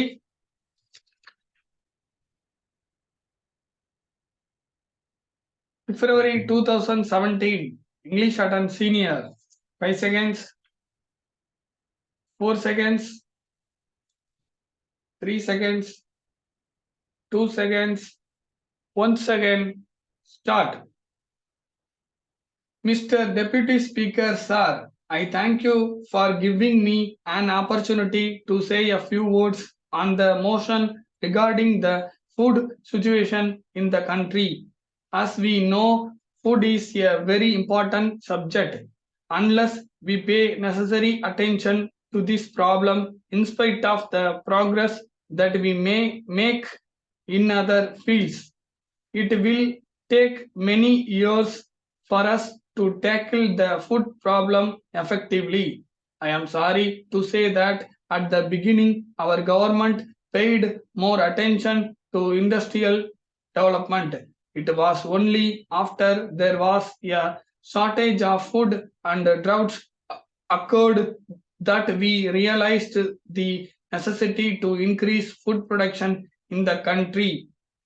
As one of those persons whose main income is from agriculture, I have to say that we are not helped in the manner we should be being. In this connection, I would like to point out that it is necessary for the agriculturist to have water for these fields. Secondly, he requires fertilizers. Then, after growing food grains, he should have stability of prices. These are more or less his main requirements.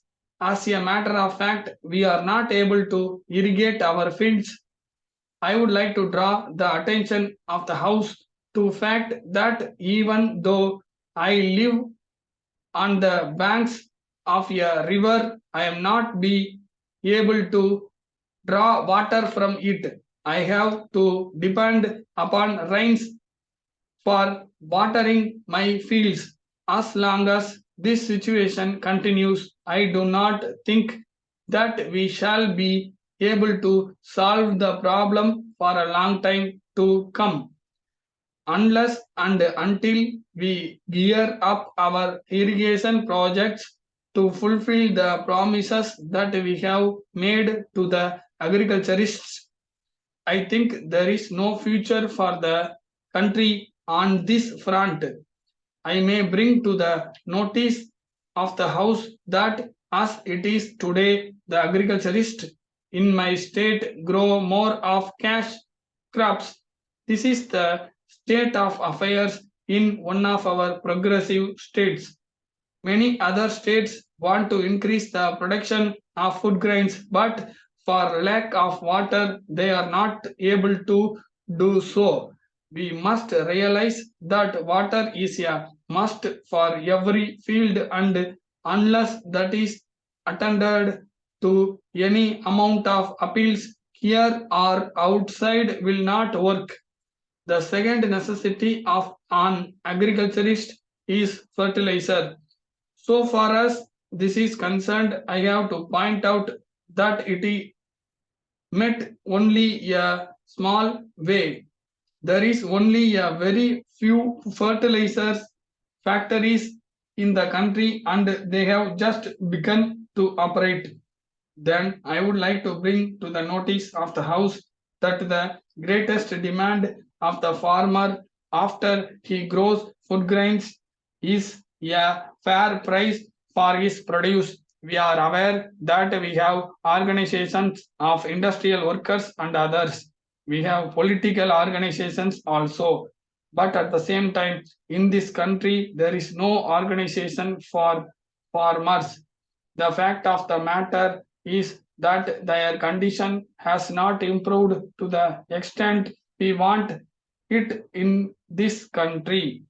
All of us know that India is in the rural areas, so it is only fair to point out that unless and until rural India is uplifted, we shall take a long time for development.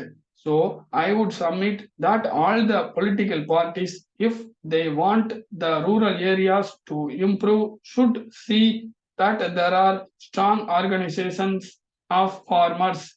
I would like to point out that I have said again and again in this house that there should be a rural forum for the improvement of the condition of the farmers. Letter from Thiru S. Raghavan, Secretary to the Government Public Works Department, Chennai, to the Chief Engineer, Public Works Department, General, Chennai. Sir, I wish to draw your kind attention to your letter of the 20th ultimo. I am to state that the intention of the government is that the stipulation that the husband and wife, whether in government service or not, should be allowed to be posted at the same place is only an idea which has to be observed as far as possible. However, if in any particular case this cannot be observed for sound administrative reasons, that just cannot be helped in the interest of efficiency.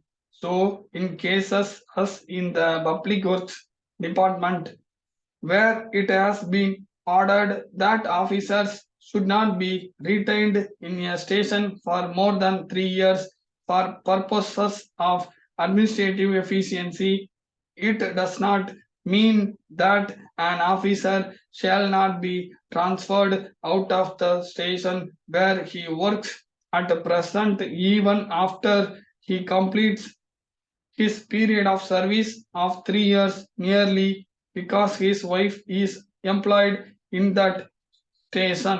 At the same time, if the wife is also a government servant, it will be open to her to approach the concerned department for transfer to the new station to which her husband has been posted, and if such a request is made by her, it may have to be complied with as far as possible. Yours faithfully. Stop.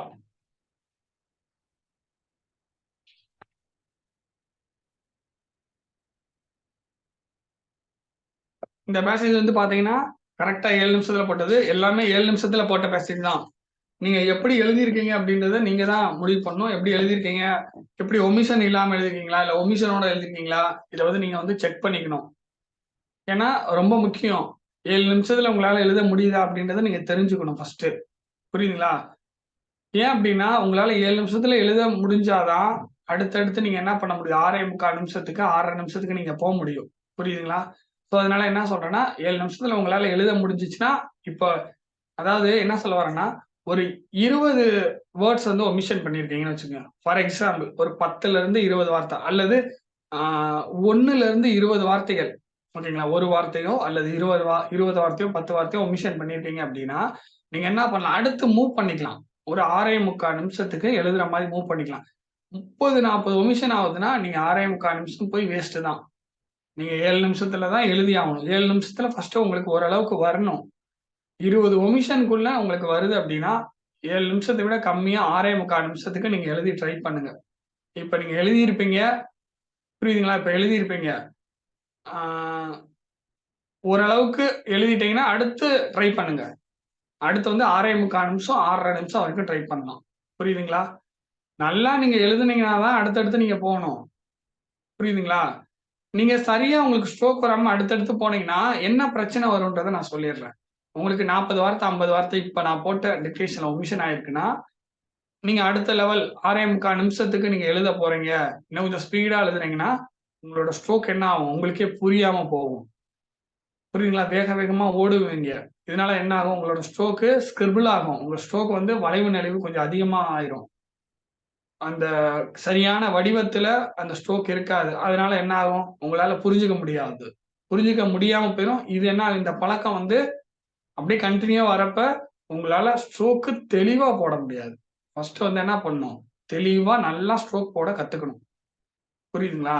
7 நிமிஷத்துல ஓரளவுக்கு உங்களால போட முடியணும். ஓரளவுக்கு அப்படின்றதுக்கு என்ன meaning அப்படின்னா, ஒரு 20 மிஸ்டேக்குள்ள 20 மிஸ்டேக்ன்னு கூட சொல்ல. ஒரு 20 ஒமிஷன்க்குள்ள நீங்க இருந்துட்டீங்கன்னா 6.25 நிமிஷத்துக்கு போலாம். ஒரு 6.25 நிமிஷம் எழுதும்போது 20 மிஸ்டேக்குள்ள இருக்கீங்க, 20 ஒமிஷன்க்குள்ள இருக்கீங்கன்னா, அடுத்து 6.5 நிமிஷத்துக்கு போகணும். நீங்க ஃபர்ஸ்ட் இப்ப 7 நிமிஷம் ஸ்பீடே நான் போட்டு உங்களுக்கு 40, 50 மிஸ்டேக் வருது. 40, 50 ஒமிஷன் வருதுன்னா, அடுத்த ஸ்டேஜ்க்கு போறீங்க அப்படின்னா, திருப்பியும் சொல்றேன் ஸ்ட்ரோக்கோட வடிவம் மாறிரும். நீங்க போடுற ஸ்ட்ரோக் எக்ஸாம்ல உங்களாலே கண்டுபிடிக்க முடியாம போயிரும். ஃபர்ஸ்ட் முக்கியம் என்னன்னா, உங்களோட ஸ்ட்ரோக் வந்து உங்களால கண்டுபிடிக்க முடியணும். உங்களுக்கு உங்க ஸ்ட்ரோக் தெளிவா இருக்கணும். நீங்க போடுற ஸ்ட்ரோக் உங்களால படிக்க முடியிற அளவுக்கு நீங்க ஸ்ட்ரோக் போடணும். உங்களால ஒரு ஸ்ட்ரோக்க பார்த்து படிக்க முடியலன்னா, நீங்க தெளிவா போடலன்னு அர்த்தம். ஸோ அதனால தான் நான் என்ன ஒரு வரைமுறையா சொல்றேன். ஒரு வரைமுறைப்படுத்தி சொல்றேன்னா, ஒரு 20 ஒமிஷன் ஆயிருக்கு அப்படின்னா, அடுத்த ஸ்டேஜ்க்கு போங்க. 25, 30, 35, 40 ஒமிஷன் ஆயிருக்குன்னா, 7 நிமிஷத்திலேயே கன்டின்யூ பண்ணுங்க. 7 நிமிஷம் ஸ்பீடே எழுதி எழுதி பாருங்க. புரியுதுங்களா? ஒருவேளை நீங்க ஒரு ஸ்பீட் எழுதுறீங்க. ஒரு 20 மிஸ்டேக், ஒரு 20 ஒமிஷன் வருது. திருப்பி அதே ஸ்பீட போட்டு எழுதுறீங்க. ஒரு 18 ஒமிஷன் வருது. திருப்பி அதே ஸ்பீட போட்டு எழுதுறீங்க. ஒரு 15 ஒமிஷன் வருது. திருப்பியும் ஒருவேளை அதே ஸ்பீட போட்டு வரீங்க. 10 ஒமிஷன் வருது. இப்படி ஒமிஷன் உங்களுக்கு கம்மி ஆகிட்டே போகுதுன்னா, நீங்க அடுத்து என்ன பண்ணலாம்? 6.25 நிமிஷத்துக்கு போலாம். ஃபர்ஸ்ட் டைம் நீங்க எழுதும்போது ஒரு 40 ஒமிஷன் வருது. அடுத்த டைம் எழுதும்போது அந்த ஒமிஷன் கம்மியாகுது. ஒரு 30க்கு கம்மியாகுது அப்படின்னா, அடுத்த டைம் மறுபடியும் 7 நிமிஷம் தான் போடுங்க. 20 ஒமிஷன் ஆகும். அடுத்து மறுபடியும் போட்டு எழுதுங்க. 10 ஒமிஷன் ஆகும். அதுக்கப்புறம் தான் நீங்க அடுத்த ஸ்டேஜ்க்கு போணும். ஒரு வரைமுறையா வச்சுக்கங்க. ஒரு 20 ஒமிஷன்க்குள்ள இருந்தா அடுத்த ஸ்டேஜுக்கு போங்க. 50 மிஸ்டேக் வருது, 50 ஒமிஷன் வருது. திருப்பி அதே ஸ்பீட போட்டு எழுதுங்க. 20 ஒமிஷன் வர வரைக்கும். அடுத்து 6.75 நிமிஷத்துக்கு போங்க. அதுல எழுதிக்கிட்டே இருங்க. 50 ஒமிஷன் வருதா? 20 ஒமிஷன் வர வரைக்கும் நீங்க என்ன பண்ணுங்க, நல்லா எழுதுற வரைக்கும் 20 ஒமிஷன் அட்லீஸ்ட் மேக்ஸிமம் 20 ஒமிஷன் அதுக்கு மேல போகக்கூடாது. ஸோ அதுக்கப்புறம் 6.5 நிமிஷத்துக்கு போங்க. ஸோ அப்படிதான் நீங்க வந்து ஸ்பீடு இம்ப்ரூவ் பண்ண முடியும். ஒரே பேசேஜ ஒரு 4, 5 டைம் நீங்க எழுதுனா தான் அந்த ஒமிஷன் வந்து கம்மியாகும். அப்படி கம்மியாகுறப்ப நீங்க என்ன பண்ணணும், அப்பதான் நீங்க வந்து ஸ்பீட வந்து டெவலப் பண்ணணும். ஸ்பீட டெவலப் பண்றதுன்னா எப்படி? அடுத்து 6.25 நிமிஷத்துல எழுதி பார்க்கணும். அடுத்து 6.5 நிமிஷத்துல எழுதி பார்க்கணும். இதுதான் ப்ரொசீஜர். ஆனா இதுக்கெல்லாம் முன்னாடி இதெல்லாம் நீங்க ஃபாலோ பண்றதுக்கு முன்னாடி நான் சொன்ன மெத்தட்ல நீங்க ஃபாலோ பண்ணியிருக்கணும். நான் சொன்ன மெத்தட் என்ன? Page by page, line by line எழுதியிருக்கணும். புரியுங்களா? லைன் பை லைன் நீங்க எழுதி எழுதி பார்த்து நிறைய ஒரு 50க்கு மேற்பட்ட passage page by page, line by line நீங்க எழுதியிருந்தீங்கன்னா தான் நீங்க என்ன பண்ண முடியும்? அந்த ஸ்பீட வந்து அச்சீவ் பண்ண முடியும். அத நீங்க தெரிஞ்சுக்கங்க. அப்பதான் உங்க ஸ்ட்ரோக் தெளிவா வரும். நீங்க லைன் பை லைன், வரிக்கு வரி நீங்க எழுதினா மட்டும் தான் உங்களுக்கு ஸ்பீடும் வரும், ஹார்ட் வேர்ட்ஸும் வரும். ஹார்ட் வேர்ட்ஸ் வந்து என்ன ஆகும்? நார்மல் வேர்ட்ஸா மாறும் உங்களுக்கு அப்பதான். நீங்க கையில அப்படியே லைன் பை லைன் எழுதுறீங்களா? அப்படி எழுதுறப்ப கைக்கு ஒரு ஃப்ளோ கிடைக்கும், ஒரு வேகம் கிடைக்கும். அதுல உங்க ஸ்பீடு இம்ப்ரூவ் ஆகும். ஹார்ட் வேர்ட்ஸ்லாம் உங்களுக்கு நார்மல் ஈஸி வேர்ட்ஸா மாறும். அதுக்கப்புறம் ரெக்கார்டிங் போட்டு எழுதுறீங்க. ரெக்கார்டிங் போட்டு எழுதுறப்போ ஒமிஷன் வராத அளவுக்கு பார்த்துக்கணும். ஒமிஷன் வந்துச்சு அப்படின்னா திருப்பி அதே ஸ்பீட எழுதணும். அதே ஸ்பீட அதே நிமிஷத்துக்கு 7 நிமிஷத்துக்கு எழுதணும். சாட்டிஸ்ஃபைடு திருப்தி ஆகுற வரைக்கும் அந்த 7 நிமிஷத்த ஒரு 5, 6 டைம் கூட நீங்க எழுதலாம். சார் 5, 6 டைம் எழுதி எனக்கு வரல சார்னா 10 முறை கூட எழுதலாம், தப்பு இல்ல. 10 முறை கூட ரெக்கார்டிங் போட்டு ஒரு 1.5 மணி நேரம் உட்கார்ந்து எழுதிக்கிட்டே இருக்க வேண்டியதுதான். 1 நிமிஷம், 1 நிமிஷம் கேப் எடுத்து. ஒவ்வொரு 7 நிமிஷத்துக்கும் 1 நிமிஷம், 2 நிமிஷம் கேப் எடுத்து 10 டைம் எழுதுனீங்கன்னா 1.5 மணி நேரம் கிட்ட ஆயிரும். நீங்க கேப் எடுத்து எழுதுறீங்கன்னா.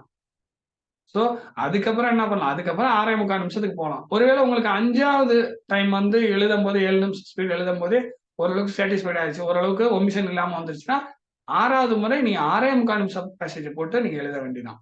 ஸோ இப்படிதான் வந்து நீங்க ஸ்பீட வந்து இம்ப்ரூவ் பண்ணணும். எடுத்த உடனே 6.25 நிமிஷம் போடுறேன். எனக்கு எவ்வளவு ஒமிஷன் வந்தாலும் பரவால்ல. எனக்கு ஸ்பீடு இன்கிரீஸ் ஆகணும்னு சொல்லிட்டு நீங்க எழுதுறீங்கன்னா, 6.25ல எழுதுவீங்க, 6.5ல எழுதுவீங்க. என்ன ஆகும்? 7 நிமிஷம் ஸ்பீட் எடுத்து நீங்க எழுதும்போது எல்லா ஸ்ட்ரோக்கும் போட்டிருப்பீங்க.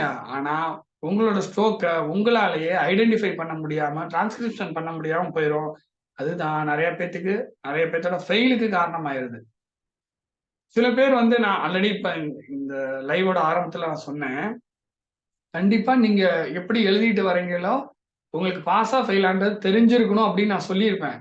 ஆனா, சில பேர் வந்து பாஸ் ஆயிருவோம்னு நெனச்சிருப்பாங்க. ஆனா ஃபெயில் ஆயிரும். அதுக்கு காரணம் என்னன்னா, நீங்க ஸ்ட்ரோக் போடும்போது எல்லா ஸ்ட்ரோக்கையும் போட்டிருப்பீங்க. உங்களுக்கு உங்களுக்கு ஒரு திருப்தி ஆயிரும் எக்ஸாம்ல. ஓகே நம்ம பாஸ் பண்ணிடலாம் திருப்தி ஆயிரும். திருப்பி எடுத்து எழுதுறப்ப கூட நீங்க என்ன நெனச்சீங்க? நம்ம எல்லாமே கரெக்ட்டா எழுதிட்டோம்னு நெனச்சுட்டு வந்திருப்பீங்க. ஆனா நெறைய தப்பா எழுதியிருப்பீங்க. உங்களோட ஸ்ட்ரோக்க பார்த்து நீங்க நெறைய தப்பா எழுதியிருப்பீங்க. அல்லது என்ன ஆகும்னா, இன்னொரு இது நடக்கும். நீங்க எழுதும்போது எல்லாமே கம்ப்ளீட்டா அதாவது நீங்க ஸ்பீட் எழுதும்போது கண்டிப்பா எல்லாமே ஸ்ட்ரோக் போட்டுருவீங்க. அத நீங்க எக்ஸாம்ல உட்கார்ந்து டிரான்ஸ்கிரைப் பண்ணும்போது அப்படியே மனசு பக்கு பக்குங்கும். ஐயோ! என்னடா இது நம்ம போட்ட ஸ்ட்ரோக் நமக்கே தெரியல. வடிவேல் சொன்ன மாரி நம்ம மூஞ்சியே அப்படி இருக்கு. அந்த மாரி கணக்கா போயிரும். நம்ம போட்ட ஸ்ட்ரோக் வந்து நமக்கே தெரியாம போயிரும். தப்பு தப்பா எழுதிட்டு இருப்போம். ஸோ அதனால நான் என்ன சொல்றேன்னா, ஃபர்ஸ்ட் ஸ்ட்ரோக் வந்து தெளிவா போடணும். தெளிவா போடணும்னா 7 நிமிஷத்துல நல்லா பழகுங்க. அதுக்கப்புறம் 6.25 நிமிஷத்துக்கு போங்க. எடுத்தோனே நான் 6.25 நிமிஷம், 6.5 நிமிஷம் போடுறேன். அல்லது நான் ஒரு டைம் தான் நான் 7 நிமிஷம் எழுதுவேன். மீதி டைம்ல நான் 6.25 நிமிஷம், 6.5 நிமிஷம் தான் எழுதுவேன் அப்படின்னு நீங்க நினைக்கிறீங்கன்னா, உங்களோட ஸ்ட்ரோக்க உங்களாலேயே கண்டுபிடிக்க முடியாம போயிரும் எக்ஸாம்ல. ஸ்ட்ரோக் போட்டோனே உங்களுக்கு ஒரு சாட்டிஸ்ஃபைடா இருக்கும். எல்லா ஸ்ட்ரோக்கும் போட்டுட்டோம்னு ஒரு சாட்டிஸ்ஃபேக்ஷன் கிடைக்கும். ஆனா அத எடுத்து திருப்பி டிரான்ஸ்கிரைப் பண்ணும்போது என்ன ஆகும்? உங்களால திருப்பி டிரான்ஸ்கிரைப் பண்ண முடியாம உங்களோட ஸ்ட்ரோக்கே உங்களுக்கு டிரான்ஸ்கிரிப்ஷன் பண்ண முடியாத அளவுக்கு நீங்க ஸ்ட்ரோக் போட்டு வச்சிருப்பீங்க. எழுதுனோனே திருப்தியா இருக்கும். ஸ்ட்ரோக் போட்டு முடிச்சோனே திருப்தியா இருக்கும். டிரான்ஸ்கிரிப்ஷன் பண்ணும்போது உங்களோட ஸ்ட்ரோக்க உங்களால ஐடென்டிஃபை பண்ண முடியாம போயிரும். ஸோ இதற்கு ஒரே சொல்யூஷன் ஃபர்ஸ்ட் 7 நிமிஷத்துல தெளிவா எழுதணும். 7 நிமிஷத்துலனா, அதாவது ரொம்ப நாளா 7 நிமிஷத்திலேயே எழுதிக்கிட்டும் இருந்துறக்கூடாது. நல்லா கவனிங்க. இப்போ ஒரு பேசேஜ நம்ப சொன்ன மெத்தட்ல நீங்க first line by line, page by page எழுதுறீங்க. ஹார்ட் வேர்ட்ஸ் எழுதுறீங்க. எல்லாமே எழுதி முடிச்சுட்டீங்க. 5 டைம் நீங்க 7 நிமிஷத்துல எழுதுறீங்க. அப்புறம் 6வது டைம் டிரான்ஸ்கிரிப்ஷன் பண்ண சொல்லியிருக்கேன். ஓகேங்களா? இப்படிதான் நம்ம வந்து ஒரு ஐடியா, ஒரு மெத்தட் வச்சு சொல்லியிருக்கோம். அது முடிச்சதுக்கு அப்புறம் என்ன பண்ணணும்? கொஞ்ச நாள் ஆனதுக்கு அப்புறம், ஒரு 50 நாள் ஆனதுக்கு அப்புறம் 51வது நாள்ல இருந்தோ, ஒரு 60வது நாள்ல இருந்தோ அல்லது கடைசி ஒரு 20 நாள் இருக்கும் போதோ, கடைசி 20 நாள் 25 நாள் இருக்கும் போதோ நீங்க என்ன பண்ணணும், லைன் பை லைன் ப்ராக்டிஸ் பண்ணணும். எல்லாமே பண்ணிரணும். 5வது டைம் முடிச்சுட்டு 6வது டைம் நீங்க டிரான்ஸ்கிரிப்ஷன் எழுதிரணும். அதுக்கப்புறம் நீங்க இன்னும் கொஞ்சம் வேலை இருக்கு. என்ன வேலை அப்படின்னா, நீங்க 6.25 நிமிஷத்துல எழுதி பார்க்கணும். ஒமிஷன் கம்மியா வருதான்னு செக் பண்ணணும். ஒமிஷன் அதிகமா வந்துச்சுன்னா 6.25 நிமிஷத்துலயே ஒரு 4 தடவை 5 தடவை நீங்க எழுதணும். ஓரளவுக்கு ஸ்ட்ரோக் தெளிவாகவும் நிதானமாகவும் உங்களால அது எழுத முடிகிற அளவுக்கு வர வரைக்கும் அந்த 6.25 நிமிஷத்துல ஒரு 5 டைம் எழுதுறீங்க. அதுக்கப்புறம் எழுத முடிஞ்சதுக்கு அப்புறம் 6.5 நிமிஷத்துக்கு போகணும். புரியுதுங்களா? அதாவது எப்படி சொல்றதுன்னா, ஒருத்தர் மெசேஜ் பண்ணிருக்காரு, பார்த்தேன். வேற ஒண்ணும் இல்ல. 6.25 நிமிஷத்துக்கு நீங்க எழுதி பழகணும். அதுக்கப்புறம் 6.5 நிமிஷத்துக்கு போகணும். இன்னும் 6.15 6க்கு போகணுமான்னு கேட்டீங்கன்னா, அவ்வளவு தூரம் போக தேவையில்ல. பட் ட்ரை பண்ணி பார்க்கலாம். 6.5 நிமிஷம் ஸ்பீட நீங்க ஓரளவுக்கு எழுதியிருக்கீங்கன்னா, கண்டிப்பா எக்ஸாம்ல 7 நிமிஷம் ஸ்பீடா அழகா எழுதிடலாம். ஆனா இந்த 6.5 நிமிஷம், 6.25 நிமிஷம் பிராக்டிஸ் கண்டிப்பா தேவை. புரியுதுங்களா? கண்டிப்பா தேவை. ஆனா உங்களால 7 நிமிஷத்துல எழுத முடியலன்னா, இந்த 6.25 நிமிஷம் எழுதுறதும், 6.5 நிமிஷம் எழுதுறதும் உதவாம போயிரும். 7 நிமிஷத்துல கண்டிப்பா உங்களால எழுத முடியணும். 7 நிமிஷத்துல எழுத முடிஞ்சாதான் நீங்க 6.25 6.5 ட்ரை பண்ணணும். 7 நிமிஷத்திலேயே ஒழுங்கா எழுத முடியல. 6.25 6 நிமிஷத்துல ட்ரை பண்ணீங்கன்னா, என்ன தவறு நடக்கும்ன்றத சொல்லிட்டேன். உங்களோட ஸ்ட்ரோக்க உங்களால படிக்க முடியாம போயிரும். எக்ஸாம்ல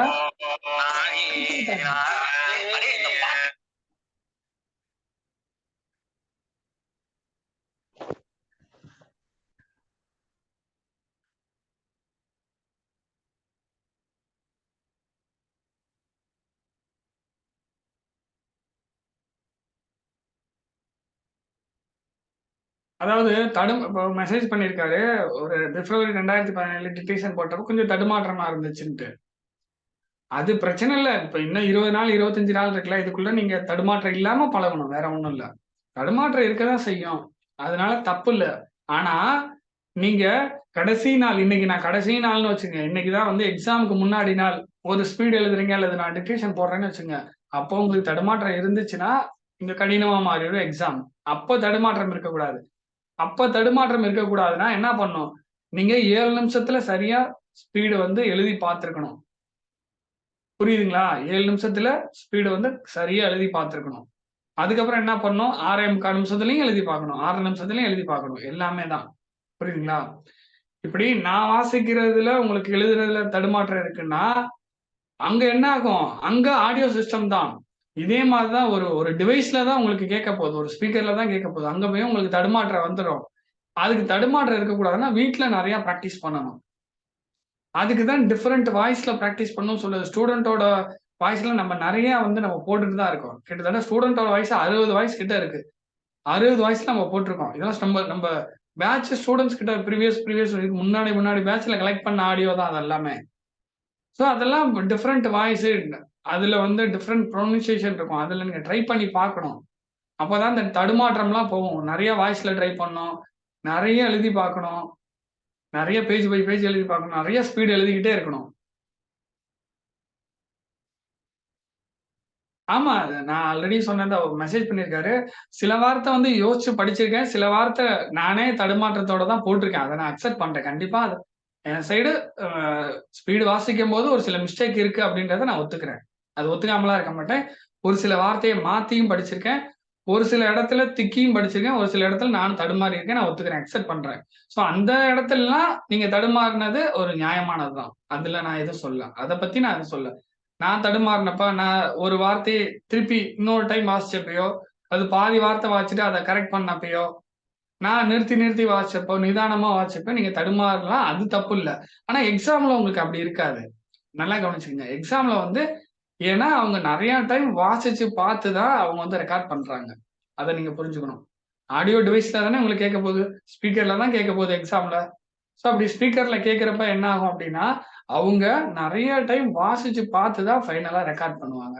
அதனால அங்க வந்து உங்களுக்கு தடுமாற்றத்தோடயோ, ஒரு வார்த்தைய திருப்பியோ, அவங்க தடுமாற்றத்தோட வாசிக்க மாட்டாங்க. ஏன்னா தடுமாற்றத்தோட முன்னாடியே நெறைய வாசிச்சு பார்த்துருவாங்க. அதனால தடுமாற்றம் இல்லாம நல்லா நீட்டா வாசிச்சிருப்பாங்க. இப்ப ஆடியோ சிஸ்டம்னா ஆடியோ டிவைஸ்ல தான் ப்ராப்ளமே தவிர, வாசிக்கிறவங்க மேல ப்ராப்ளம் இல்ல. இது என்னோட கருத்து. ஆடியோ டிவைஸ்ல தான் பிரச்சனை. அந்த எக்கோ அடிக்கும். அந்த ரூம் இன்ஃப்ராஸ்ட்ரக்சர் அது ப்ராப்ளமா இருக்கும். ஆனா வாசிச்சவங்க தெளிவா தான் வாசிச்சிருப்பாங்க. அத ரெக்கார்ட் பண்ணப்ப தெளிவா தான் பண்ணியிருப்பாங்க. அத வந்து இம்ப்ளிமெண்ட் பண்றப்ப, அது ஸ்பீக்கர்ல போட்டு ஒவ்வொரு டிஸ்ட்ரிக்ட்லயும் அந்த ஒவ்வொரு சென்டர்லயும் வந்து அவங்க ஸ்பீக்கர்ல போடுறப்ப, சில நேரத்துல எக்கோ அடிக்கும். சில நேரத்துல புரியாம இருக்கும். அதுக்கு வாசிச்சவங்க காரணம் கிடையாது. அந்த இருக்க கிளாஸ் ரூமும், அந்த சிச்சுவேஷனும் தான் காரணம். புரியுதுங்களா? ஸோ அவங்க வந்து தடுமாற்றமாலாம் வாசிக்க மாட்டாங்க. இப்ப நான் வாசிச்ச மாரிலாம் தடுமாற்றமா வாசிக்க மாட்டாங்க. திருப்பி அதே வார்த்தையெல்லாம் வாசிக்க மாட்டாங்க. நீட்டா வாசிச்சிருப்பாங்க. புரியுதுங்களா? இப்பல்லாம் வந்து இப்ப அந்த குறையெல்லாம் நிவர்த்தி பண்ணிட்டாங்க. என்ன மாதிரி குறை அப்படின்றது, அதாவது ஒவ்வொரு எக்ஸாம் ஹால்லயும் இந்த எக்கோ அடிக்கிறது, திருப்பி வாசிச்ச வார்த்தைய வாசிக்கிறது இதெல்லாம் கிடையாது. இப்பல்லாம் பண்றதில்ல.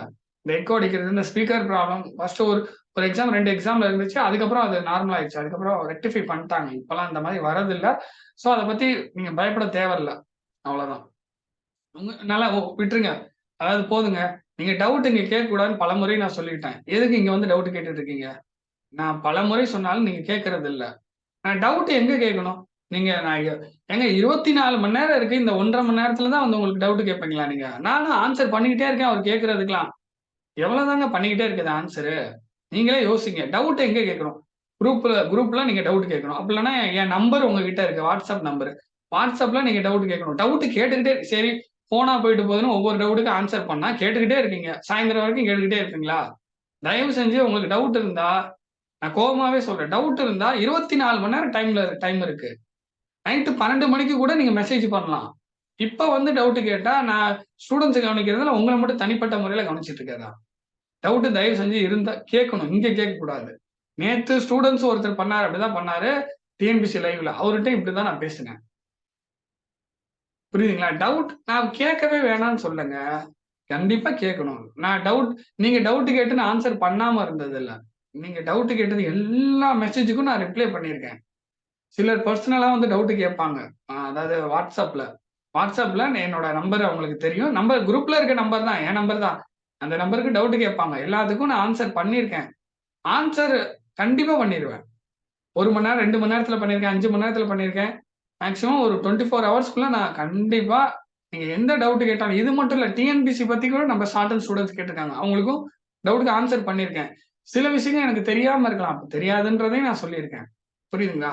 நீங்க கேட்கிறத ஷார்ட் அண்ட் பத்தி டவுட், டிஎன்பிசி பத்தி டவுட்னா கண்டிப்பா ஆன்ஸர் பண்ணுவேன். அதை மீறி அந்த டிஎன்பிசில ஒரு இன்டீரியரா போய் ஒரு சில டவுட் கேட்கும்போது, நமக்கு ஒரு சில விஷயங்களுக்கு நம்ம என்ன சொல்லுவோம், இப்போ ஒரு சில டவுட்டுக்கு டோட் தான் ஆன்ஸர் பண்ணி ஆகணும். ஷார்ட் அண்ட் சம்மந்தமானதுக்கு. இப்ப ஒருத்தர் பாஸ்வேர்டு தெரியலன்றாரு. அதுக்கு நம்ம ஆன்ஸர் பண்ண முடியாதுல்ல. இப்ப நேத்தோ முந்தா நாளோ பாஸ்வேர்டு தெரியலன்னா, அதையும் நமக்கு நமக்கு தெரியாது. பாஸ்வேர்டு தெரியலன்னா ஒரே விஷயம் தான். டோட்டுக்கு மெயில் பண்ணி ஆகணும். யூசர் நேம் மெயில் பண்ணீங்கன்னா, அவங்க 24 ஹவர்ஸ் அல்லது 48 ஹவர்ஸ்ல பாஸ்வேர்ட் அனுப்புவாங்க. அவங்களெல்லாம் நீங்க தொல்ல பண்ணி ஆகணும். இந்த மாரி விஷயத்துக்கு நம்ப ஆன்ஸர் பண்ண முடியாது. இது மாரி ஆன்ஸர் பண்ண முடியாத விஷயமும் இருக்கும். ஆனா, அதுக்கு சொல்யூஷன் சொல்லிட்டேன். இது மாரி பாஸ்வேர்ட் மறந்துருச்சுன்னா ஒண்ணுமே பண்ண முடியாது. டோட்டுக்கு மெயில் பண்ணும். உங்களோட யூசர் நேம், உங்களோட டீட்டெயில்லாம் வச்சு ஃபுல்லா டோட்டுக்கு மெயில் பண்ணுங்க. ஸோ அவங்க வந்து உங்களுக்கு பாஸ்வேர்ட் வந்து குடுப்பாங்க. ஸோ இது மாதிரி நம்ம வந்து எங்க வேணுமோ அதையும் சொல்லிருவோம். நான் டவுட் நேத்து வரைக்கும் ஆன்ஸர் பண்ணியிருக்கேன். இங்க டவுட் கேட்க வேணாம். கோச்சுக்காதீங்க. ஸோ இங்க ஸ்டூடண்ட்ஸ் வந்து நம்ம கவனிச்சுட்டு இருக்கோம். அதனால சொல்றேன்.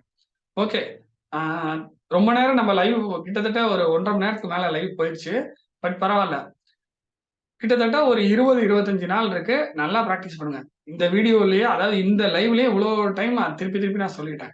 20 நாள், 25 நாள் நல்லா கடுமையா பிராக்டிஸ் பண்ணுங்க. ஒரு நாளைக்கு 10 ஹவர்ஸ் கூட பிராக்டிஸ் பண்ணலாம் தப்பில்ல. 10 ஹவர்ஸ் எப்படி சார் அப்படின்னா, 1 மணி நேரம் பிராக்டிஸ் பண்ணுங்க. ஒரு 5 நிமிஷம் ரெஸ்ட் எடுங்க. 10 நிமிஷம் ரெஸ்ட் எடுங்க. அல்லது 1/2 அன் ஹவர் ரெஸ்ட் எடுங்க. அப்புறம் 1 மணி நேரம் பிராக்டிஸ் பண்ணுங்க. ஒரு 10 நிமிஷம் ரெஸ்ட் எடுங்க. சாப்பிட போயிட்டு வாங்க. அப்புறம் 1 மணி நேரம் பிராக்டிஸ் பண்ணுங்க. அப்புறம் 5 நிமிஷம் ரெஸ்ட் எடுங்க. அப்புறம் 1 மணி நேரம் பிராக்டிஸ் பண்ணுங்க. டீ குடிங்க. அவ்வளோதான். அந்த மாரி. நடுவுல கேப் எடுத்து ஒரு 10 மணி நேரம், ஒரு 8 மணி நேரம், 10 மணி நேரம் பிராக்டிஸ் பண்ணுங்க. இதுதான் நமக்கு இதுதான் லைஃப் அவ்வளோதான். இத நம்ம பாஸ் ஆயி ஆகணும். அப்படின்ற ஒரு முடிவுல நீங்க பிராக்டிஸ் பண்ணுங்க. இப்ப நீங்க பார்க்குறீங்களா, இன்னைக்கு ஒரு நாள் உங்களுக்கு அப்படி இருக்கும். அப்புறம் நாளைக்கு புஸ்ஸுன்னு போயிரும். அப்படிலாம் போக்கூடாது. அதுக்காக நம்ம டெய்லி லைவும் போட முடியாது. லைவ் நீங்க டெய்லி 1 மணி நேரம், 2 மணி நேரம் கவனிச்சீங்கன்னா, அப்புறம் எப்ப பிராக்டிஸ் பண்ணுவீங்க? ரெகுலரா பிராக்டிஸ் பண்ணுங்க. நல்லா கவனிங்க. ரெகுலரா பிராக்டிஸ் பண்ணுங்க. போங்க. பிராக்டிஸ் பண்ணிக்கிட்டே இருங்க. திருப்பி திருப்பி நான் சொல்றேன். பிராக்டிஸ் பண்ணிக்கிட்டே இருங்க. 8 மணி நேரம், 10 மணி நேரம் கேப் எடுத்து பிராக்டிஸ் பண்ணிக்கிட்டே இருக்கணும். ரெகுலரா எக்ஸாம் முடியிற வரைக்கும் பிராக்டிஸ் பண்ணிட்டே இருக்கணும். அப்புறம் எக்ஸாம் முடிஞ்சுச்சா, ஒரு நாள் ரெஸ்ட், அடுத்த நாள் திருப்பி டிஎன்பிஎஸ்சி படிக்க ஸ்டார்ட் பண்ண போறீங்க. புரியுதுங்களா? அவ்வளோதான். இவ்வளோதான் விஷயம். நல்லா பிராக்டிஸ் பண்ணுங்க. 20 நாள், 25 நாள் தொடர்ச்சியா முயற்சி பண்ணுங்க. டவுட் ஏதாவது இருந்தா கண்டிப்பா என்கிட்ட கேட்கலாம். நம்ம குரூப்ல கேட்டாலும் தப்பில்ல. அதே மாதிரி பர்சனலா என்னோட வாட்ஸ்அப் நம்பருக்கு கேட்டாலும் தப்பில்ல. கண்டிப்பா ஆன்சர் வரும். Thank you. லைவா முடிச்சுக்கலாம். பாய்.